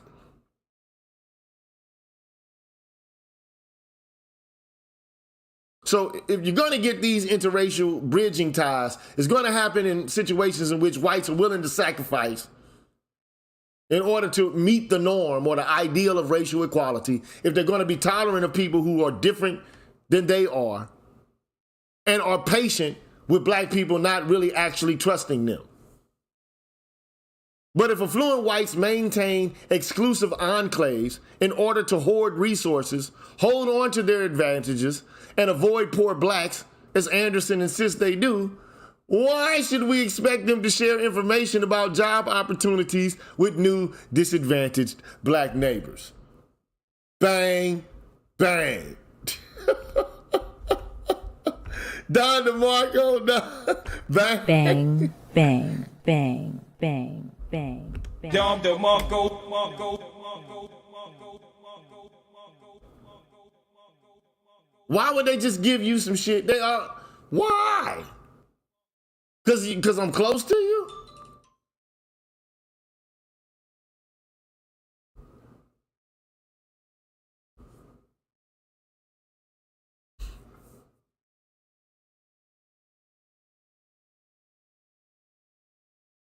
So anyway, wouldn't they also seek to limit contact with these former ghetto denizens? And if blacks perceive this lack of goodwill and weak commitment to racial justice, as they almost certainly would, shouldn't we expect them to shield themselves from its repercussions, perhaps closing their social network off to white neighbors or simply returning to a black neighborhood? But let's suppose, for the sake of argument, whites didn't practice employment and housing discrimination, adequate schools were available to everyone, and an equitable distribution of material resources existed. Why, under these more just circumstances, would it be so important that whites and blacks live together in the same neighborhoods?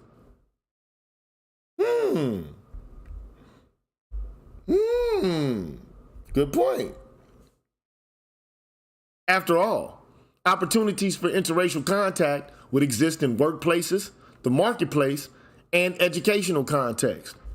There would also be opportunities for interracial contact and communication in the broader public sphere, recreational context, and other public spaces. Nowadays, many social networks are cultivated and sustained through social media.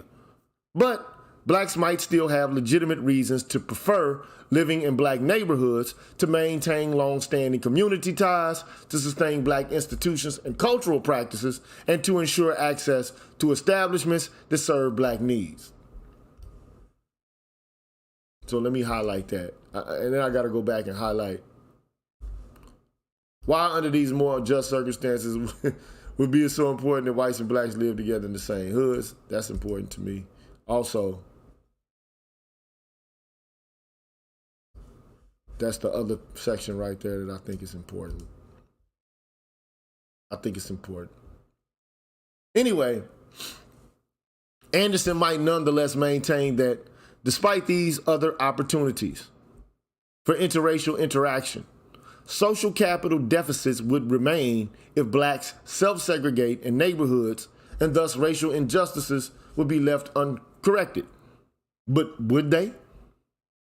Let's suppose that after the egalitarian pluralist vision had been realized and whites demonstrated their willingness to integrate on fair terms, material inequalities remain because some blacks forego the social capital advantages that greater integration would afford them.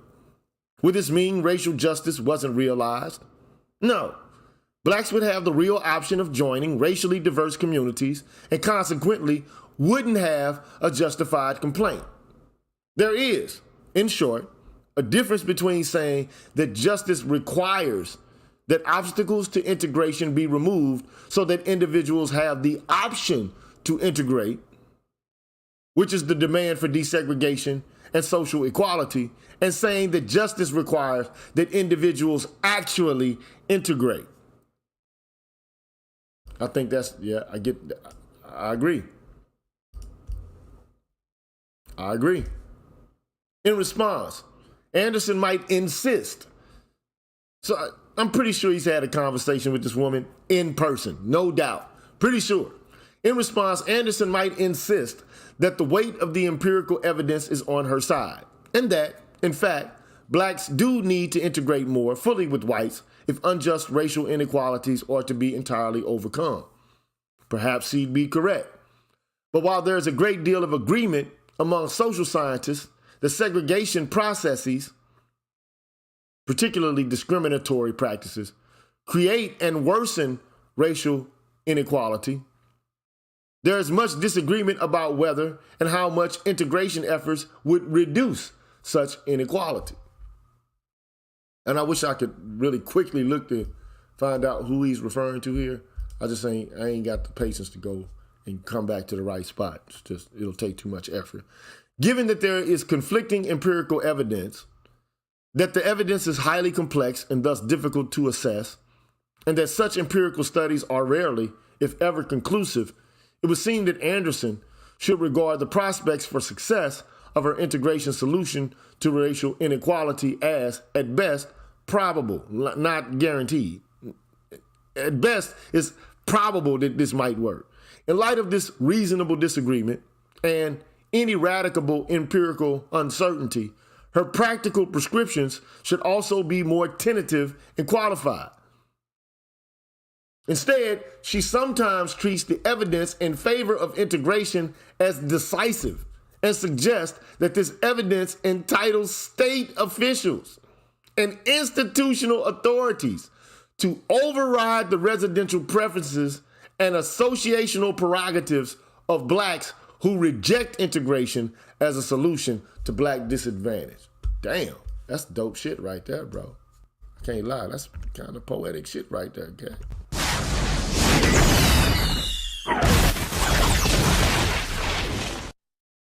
That's kind of dope right there. I ain't gonna even lie, man. That's that. You been spitting bars right there, kid. I ain't gonna even lie. That's some bars right there, man. I gotta give him a Don DeMarco for that one, dog. Don DeMarco.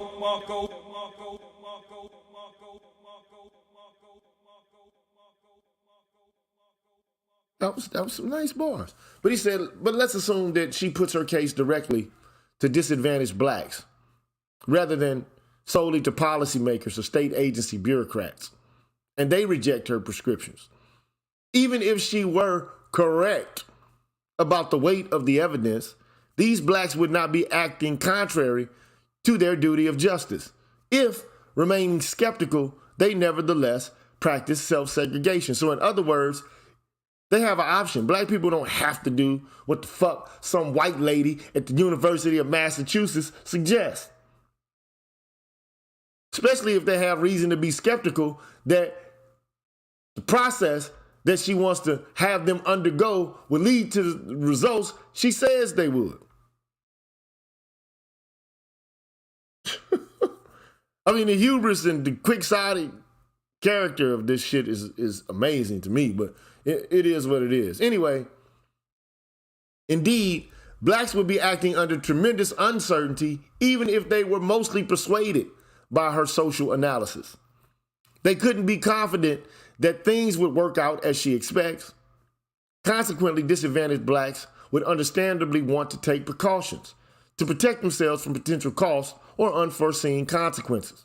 If some blacks refuse to go along with integration efforts, this may be because of reasonable disagreement about whether these efforts would actually remedy the problem, and thus would reflect neither an unwillingness to honor the duty of justice nor unjustified hostility toward whites. And this is what I just said. Bing, bang, bang, bang. I just said this shit. One known cost of residential integration is greater racial conflict, which causes blacks to experience stress and alienation. Bang, bang. Bang, bang, bang, bang, bang, bang, bang, bang, bang, bang, bang, bang, bang. I just said that. It can increase racial hostility, integration could, as opposed to eliminating it. With more interracial contact, which increases the chances that they will interact with whites who are racist. Blacks also experience more racial discrimination, hostility, harassment, and even violence. The concern then is not just that integration won't, even with time, make interracial integration smoother and less costly to blacks. The concern is that blacks, an already unjustly disadvantaged group, will have to carry these burdens in the meantime, particularly when a positive result from their sacrifice is far from certain. If a suitable alternative is available that does not entail these costs, but is compatible with justice, then blacks would be right to insist that we experiment with that one first. Egalitarian pluralism, I maintain, is that alternative.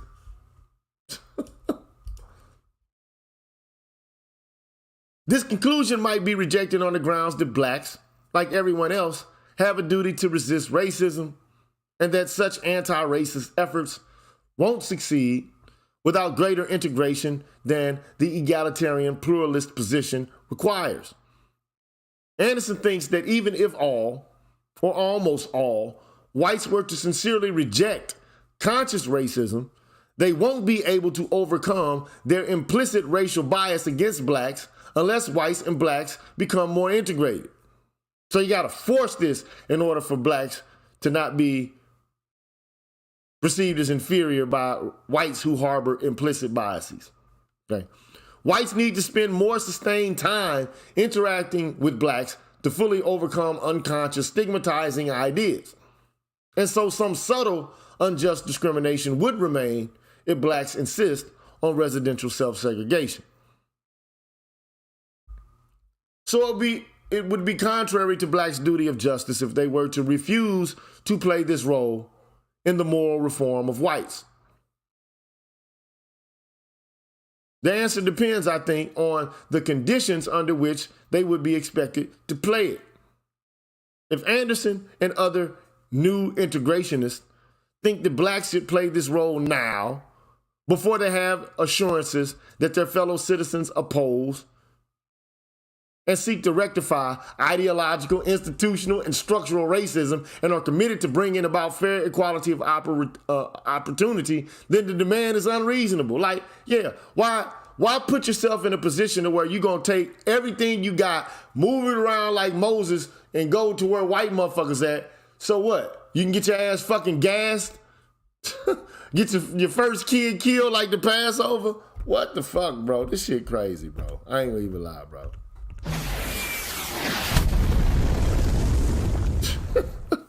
It's crazy, man.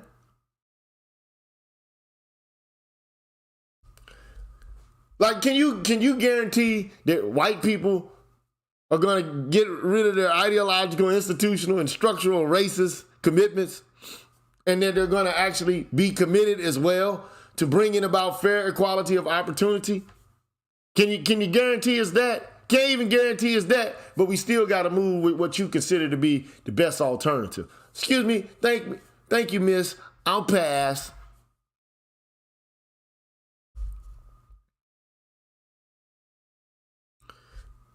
The author goes on to say disadvantaged blacks are too vulnerable, and the cost and risk too great to expect blacks to forego the option of self-segregation. No plausible interpretation of the duty of justice requires such self-sacrifice and heroism on the part of the oppressed. But once it was clear that whites sought to live in a just society, even if this would mean losing some of their existing advantages, I suspect that a great number of blacks would, in the spirit of reciprocity, seek out opportunities for greater interracial interaction. In the meantime, given that blacks are already concentrated in metropolitan neighborhoods, and few whites are eager to join these communities on fair terms, why not simply attempt to create black communities that are not disadvantaged, working to correct the relevant injustices without insisting on racial residential integration? Anderson thinks this is impossible. Part of her reason for thinking this is based on her social capital argument and worries about the persistence of white unconscious bias, considerations already discussed. But setting aside those arguments, is egalitarian pluralism unrealistic. So he's basically said her shit is unrealistic, but what about his shit? Like, what is he proposing? Is it also unrealistic?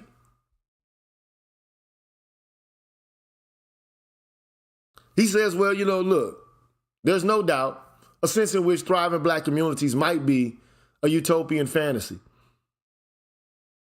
Advantaged whites won't let it happen because it will cost them more than they want to pay.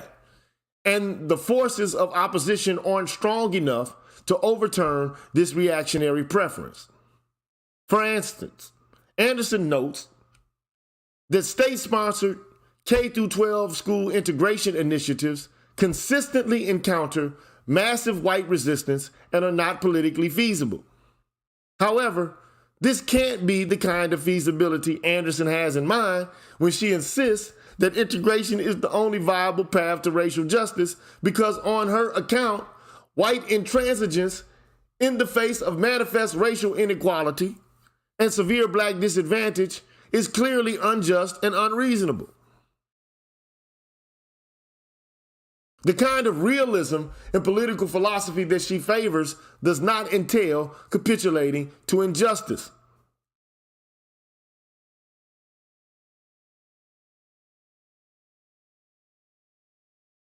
Moreover, most whites are unlikely to accept the demanding forms of integration that Anderson prescribes, for these too would cost them more than they're willing to pay.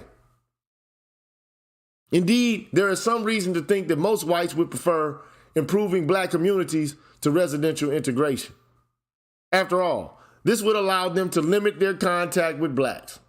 One lesson we might take from the intense fights over school busing is that while privileged whites may be reluctant to spend the necessary resources to improve schools and neighborhoods for blacks, they're even more resistant to what they see as threats to their own schools and neighborhoods.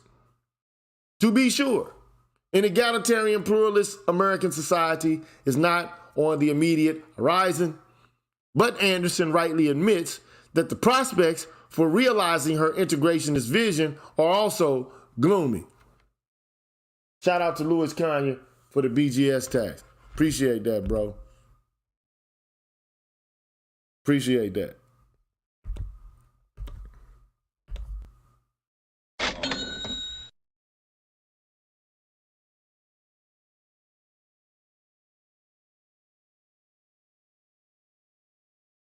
I'm almost done with this shit. I got 7 pages to go. I'm almost done. I'm tired too. I'm hungry as hell. And I got to put some chicken in the oven.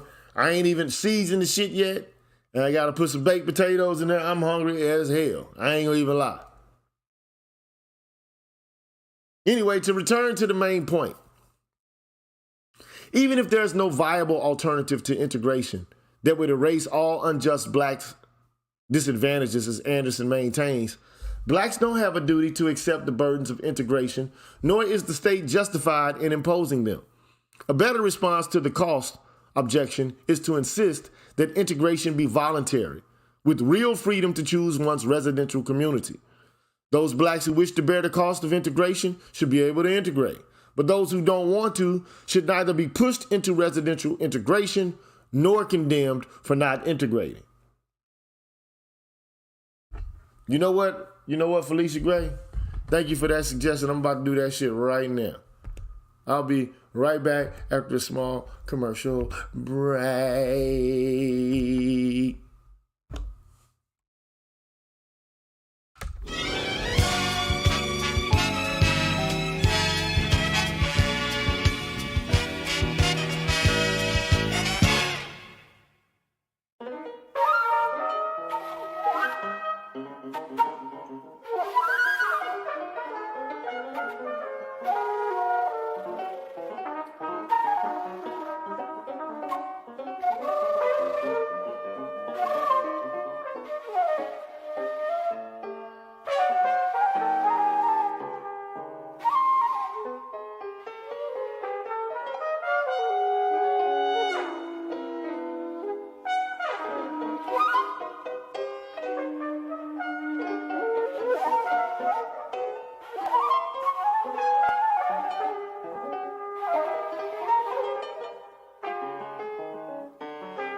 What's up, everybody? I'm Gigi. Again, I am your host on the Green Gorilla channel. They call me the G with a PhD, and this is the place where black men can express themselves freely, straight up, with no chasers.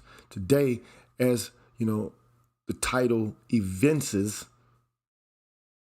the title, Dark Ghettos, is what I'm reading. I'm reading from the work of Tommy Shelby, a black Harvard philosopher who thinks that he has some solutions or some remedies or prescriptions on how to deal with some of the problems that are going on in the ghetto.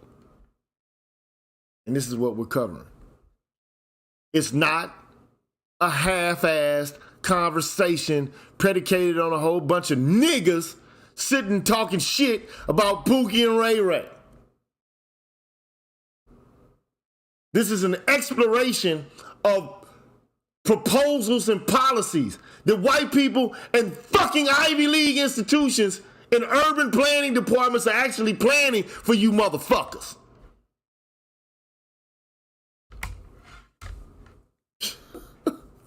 As opposed to some oogity boogity nigga shit that a lot of you guys in the black manosphere are talking about.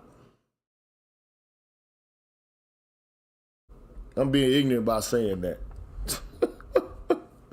I just said that to make you mad.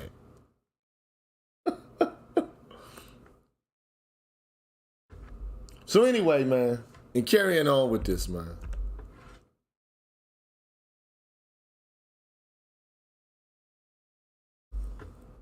Starting off where I left off. If integration requires the blacks relinquish the benefits of self-segregation, endure the increased white hostility and interracial conflict that often accompanies integration, and in order to have equal life prospects work their way into white social networks, then blacks have just grounds for complaints. Blacks, as an unjustly disadvantaged group, should be the ones to decide if foregoing the returns to social capital that integration might provide is worth it to them. Policies that seek to end unjust racial inequality by pushing or even nudging blacks into residential integration, or that make needed resources available only on condition that blacks are willing to integrate, show a lack of respect for those they aim to assist. In response to such reform efforts, blacks would be justified in refusing to move out of black communities, whether these be ghettos or not, as a form of political dissent.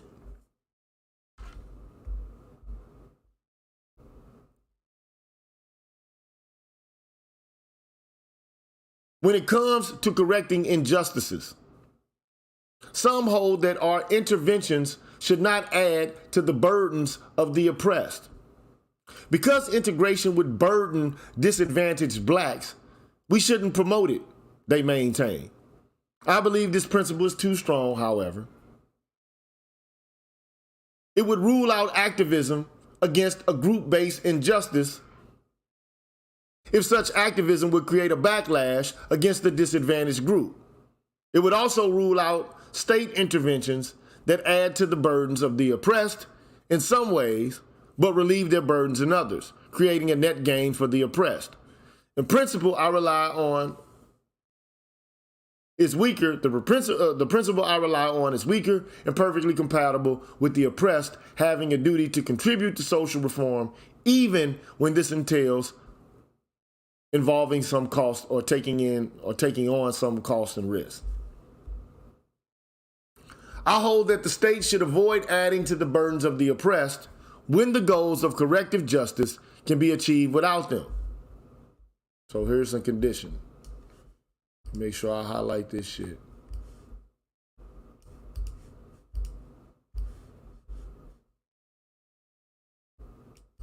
Come on, man. Just take the whole thing, bro. Damn. Come on, man. Damn. There we go.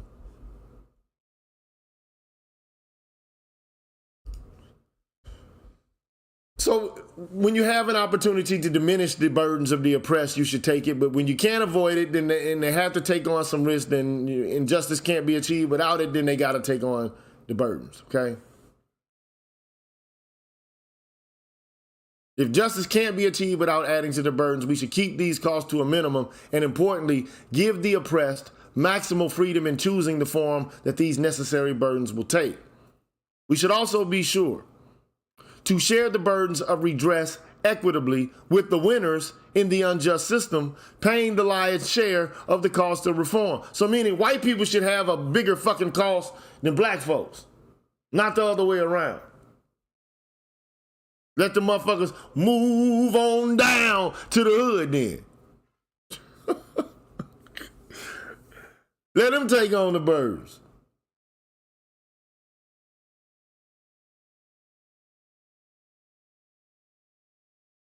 The duty to correct injustices falls to us all, the disadvantaged and the privileged. So it is reasonable to expect the oppressed to pay some of the cost of social reform. But some costs, such as being made more vulnerable to unjust treatment, which integration would likely involve, should be imposed only when absolutely necessary, with provisions that allow the most oppressed to opt out without being left destitute. So then he talks about, so that's Anderson. He addresses her concerns.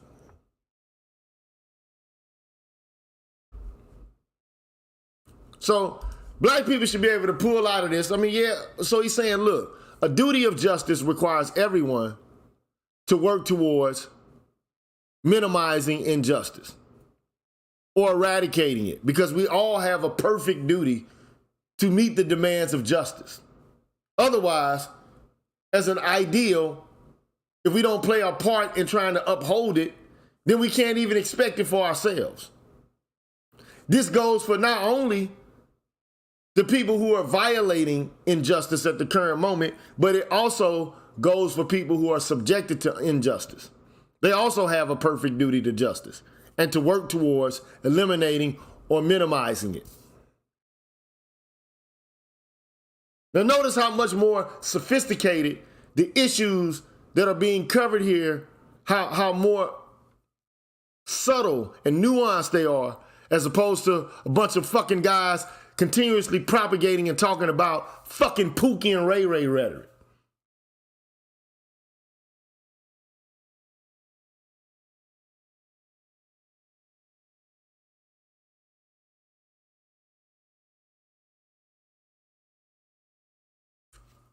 Anyway, so that's his dismissal of Elizabeth Anderson's proposal, predicated upon the whole idea of racial integration.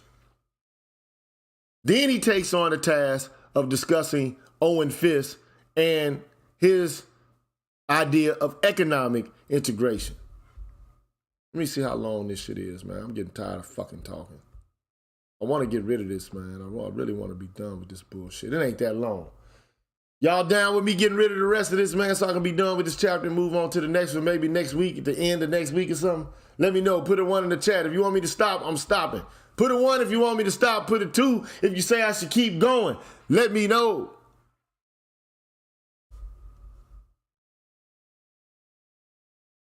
I'm getting fucking tired of reading this shit, bro.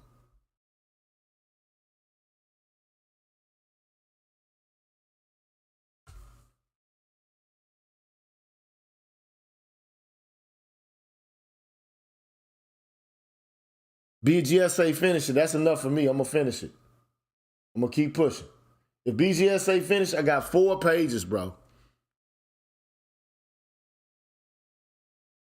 I got 4 pages, bro.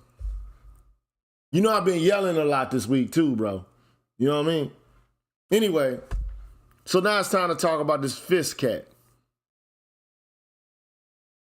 Fisk acknowledges the cost of the ghetto poor, of residential dispersal programs, the disruption in their lives caused by moving, the broken communities of support, the damage done to existing social networks, the loss of connection to place, and the sometimes difficult adjustment of moving to a new and unwelcoming community. Mitigating these costs may be part of the reason he insists only on economic integration, not racial integration. Yet, he maintains that we must enable those who want to leave ghettos to do so, or else damn them to a life of oppression. He also maintains that each ghetto family should be free to choose whether to leave or stay. Thus, His view is closer to an egalitarian pluralist philosophy than to a committed racial integrationism like Elizabeth Anderson's. But why not also offer ghetto denizens the option of staying put, but with renewed efforts at urban community development? So that's, that's his suggestion. That's Tommy Shelby's suggestion. Such urban planning should include the ghetto poor in the decision making. Yes, thank you. Glad you acknowledge and realize that. Thank you, sir. They should be involved. Not just leaving these community matters to politicians, more advantaged residents, and private developers. Thank you. If the only options are the ghetto as is, or moving to a more advantaged but white neighborhood, then many, though not all, would of course choose the option of exit, assuming they can afford to move. Yet for those who find the hazards of ghetto life, such as the prevalence of street crime, intolerable, this would effectively be a choice under duress. This thinks improving the lives of the ghetto poor without moving them out of their current neighborhoods won't work, because the ghetto itself is a structure of subordination, as it creates destructive cultural dynamics that significantly reduce its inhabitants' life prospects. There we go. There's the shit that y'all love to talk about so motherfucking much.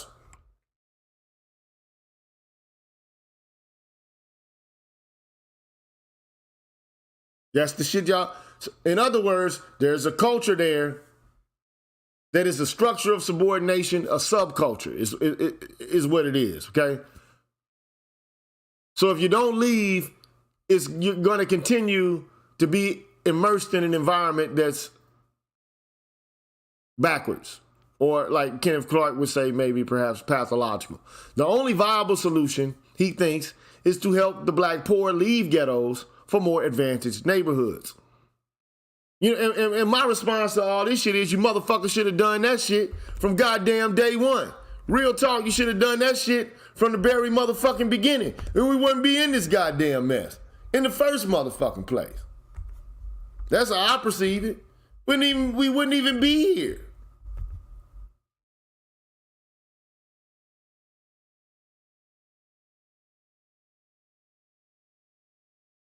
Anyway, the only viable solution he thinks is because of the darkies have such a decadent culture is to lead the ghettos.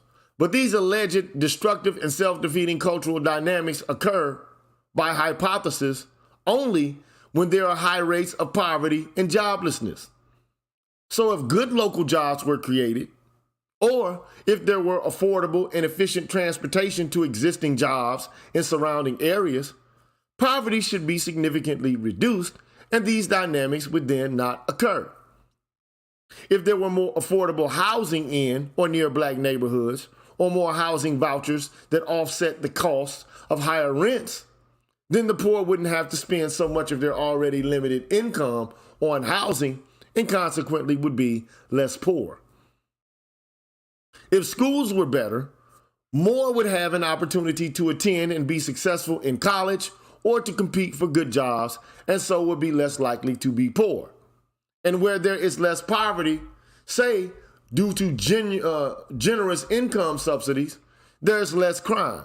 And where there are decent jobs available, fewer people are tempted to turn to crime for economic reasons. I say he's preaching the gospel right here. I believe everything he's saying right here. I can't even lie with that shit. Real talk. I really do. I can't even lie. So, starting off, if there was better housing in black neighborhoods, more vouchers instead of high rents, if the schools were better, if jobs were better, or transportation was better, then Negroes can have their own hoods. So I agree. Anyway, thus leaving aside the social capital argument, which I have argued is inadequate to justify state-sponsored integration programs, the only grounds I can see for insisting on economic integration through the residential dispersal of the ghetto poor, and consequently racial integration, is political feasibility, which is not a requirement of justice, but rather a compromise with injustice. Damn, that's some strong words right there.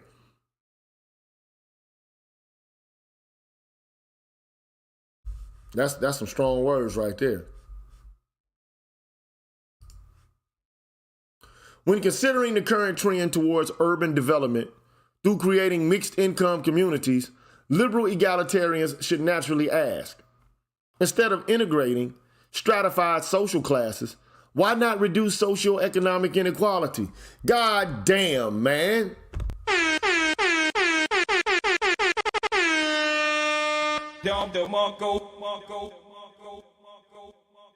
Exactly, precisely. Why should I have to be around a whole bunch of stuffy ass white motherfuckers when all you gotta do is pay me? Fuck you, pay me, man. Fuck you, pay me. Shit like that, shit like that, shit like that, shit like that, shit like that, shit like that, shit like that, shit like that, shit like that, shit like that, shit like that, shit like that. I don't know why I gotta be a bunch of white people, man, in order to get my shit together. Why? I'm not saying there's anything wrong. If you want to go live around a bunch of white folks, man, cool. If that's what you want, cool.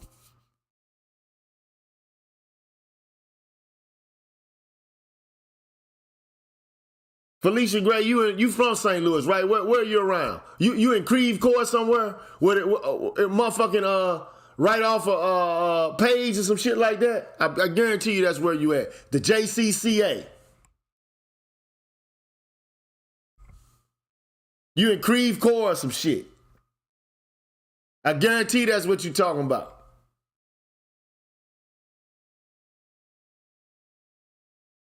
I used to go to that motherfucker for camp as a kid. The Jewish Christian Community Association, JCCA. I used to go to that motherfucker.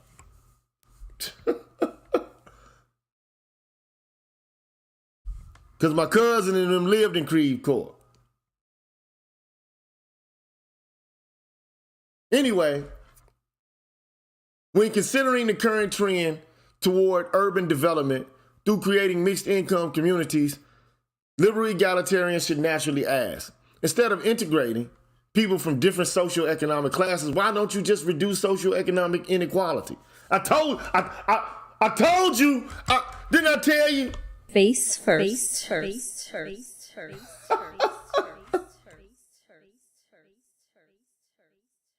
I knew she was talking about that shit. I know. Anyway.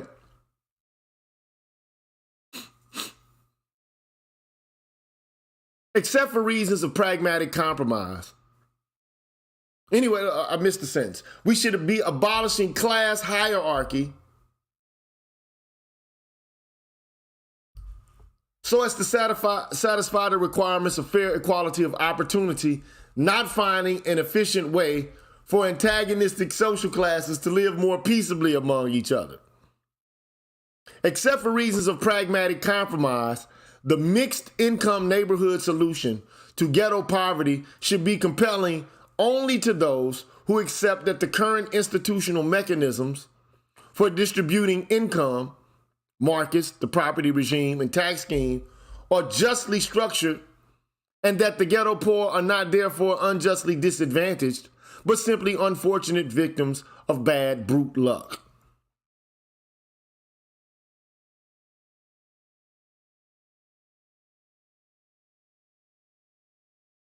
So in other words, this is what he calls the status quo bias.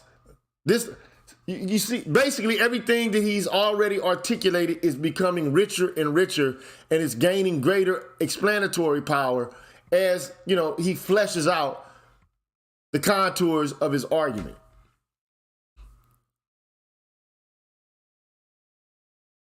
So this is status quo bias. Like, why you are assuming that the current form of taxes, the way that, property is set up and established and the prices and rents, you're assuming that all of that is just and has basically been just throughout the history of the United States, and that there's no way to better do it than the way it's being done at the current moment.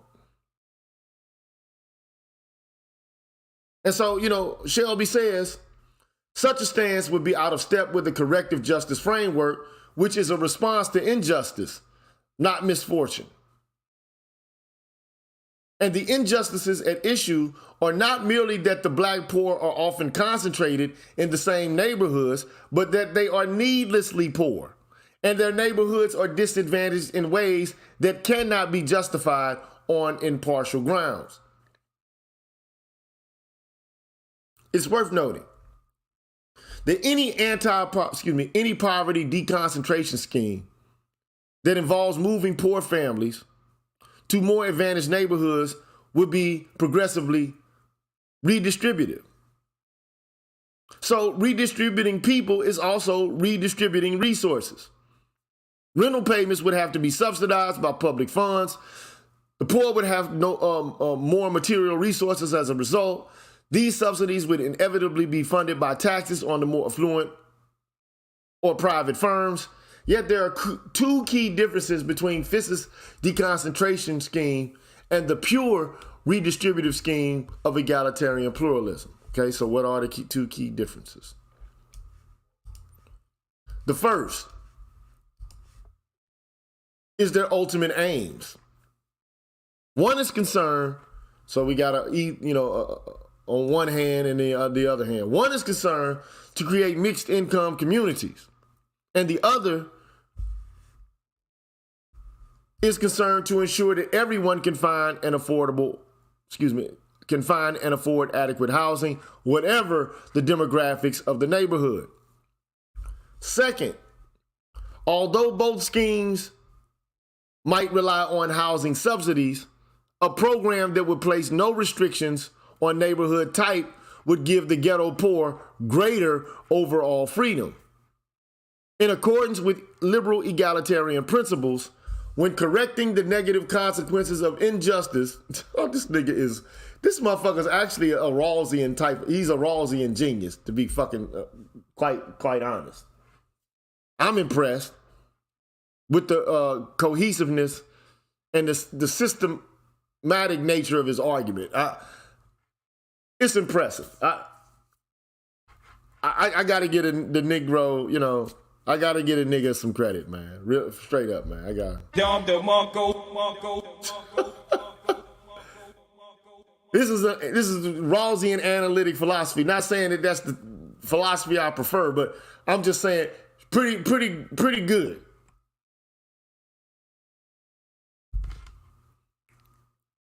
Anyway, he says, in accordance with liberal egalitarian principles, when correcting the negative consequences of injustice, it's morally better to make required resource transfers to the unjustly disadvantaged in the way that gives them the most control over their lives. So this is the difference principle at work.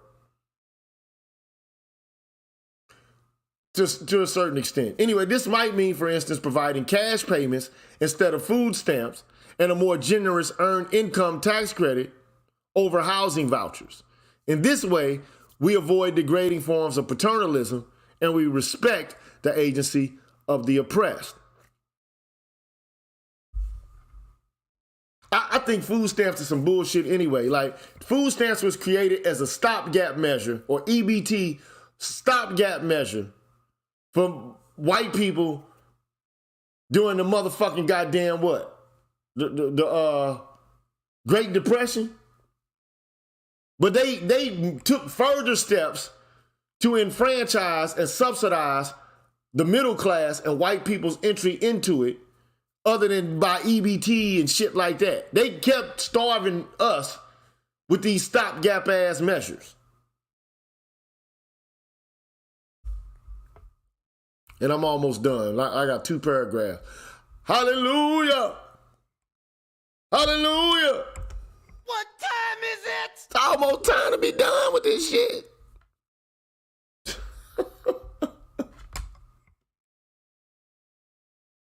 Anyway, this is the last section on interracial solidarity. And then I'll resume this probably next week. I ain't covering this shit, no more of this shit this week. I am done.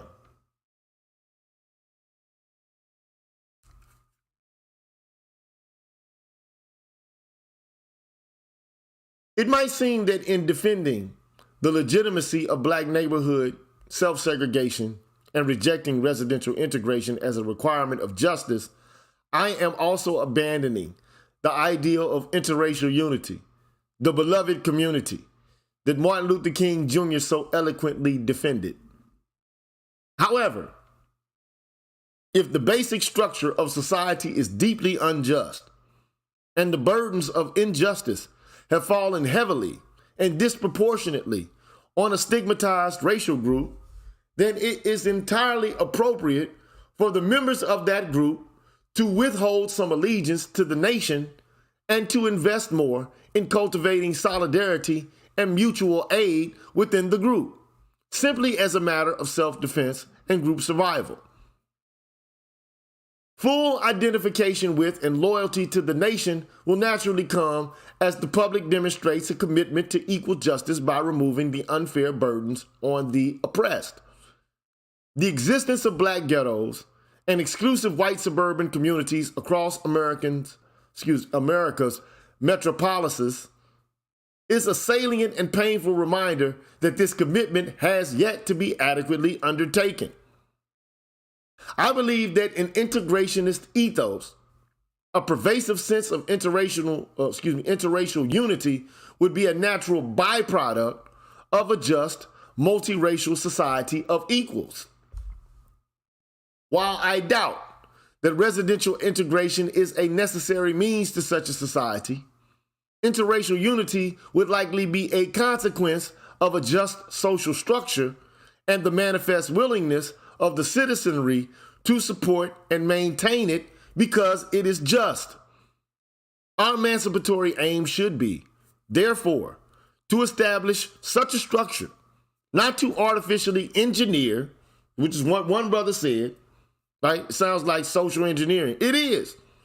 Our emancipatory aim should be, therefore, to establish such a structure, not to artificially engineer multiracial or mixed income neighborhoods in the name of national unity.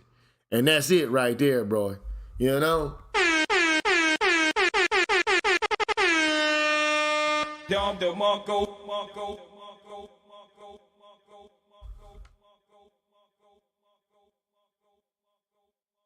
And just as a foreshadowing, chapter 3 is the chapter about culture. We've seen what Elizabeth Anderson and Owen Fisk have had to say. One has a racial integrationist approach. The other has an economic integrationist approach.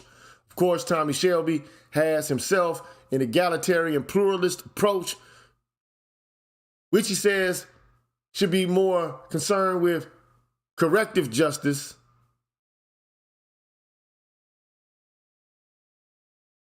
related to, he hasn't said the word reparations, but I assume that, you know, that's somehow entailed in the kind of vision that he is endorsing.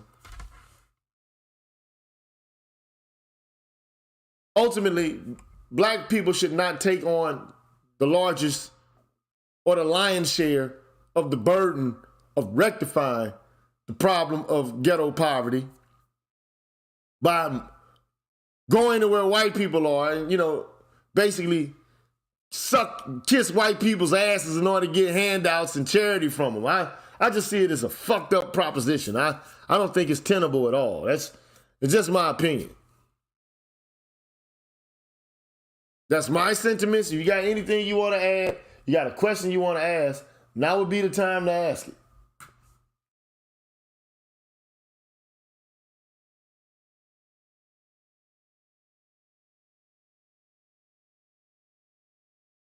In the next chapter, though, is dealing with the subject matter of culture, which I think would be interesting to most of the guys in this space. Seeing as to how most of the arguments that are made in this space about ghettos or basically deprecatory about the people who live there, whether they be male or female.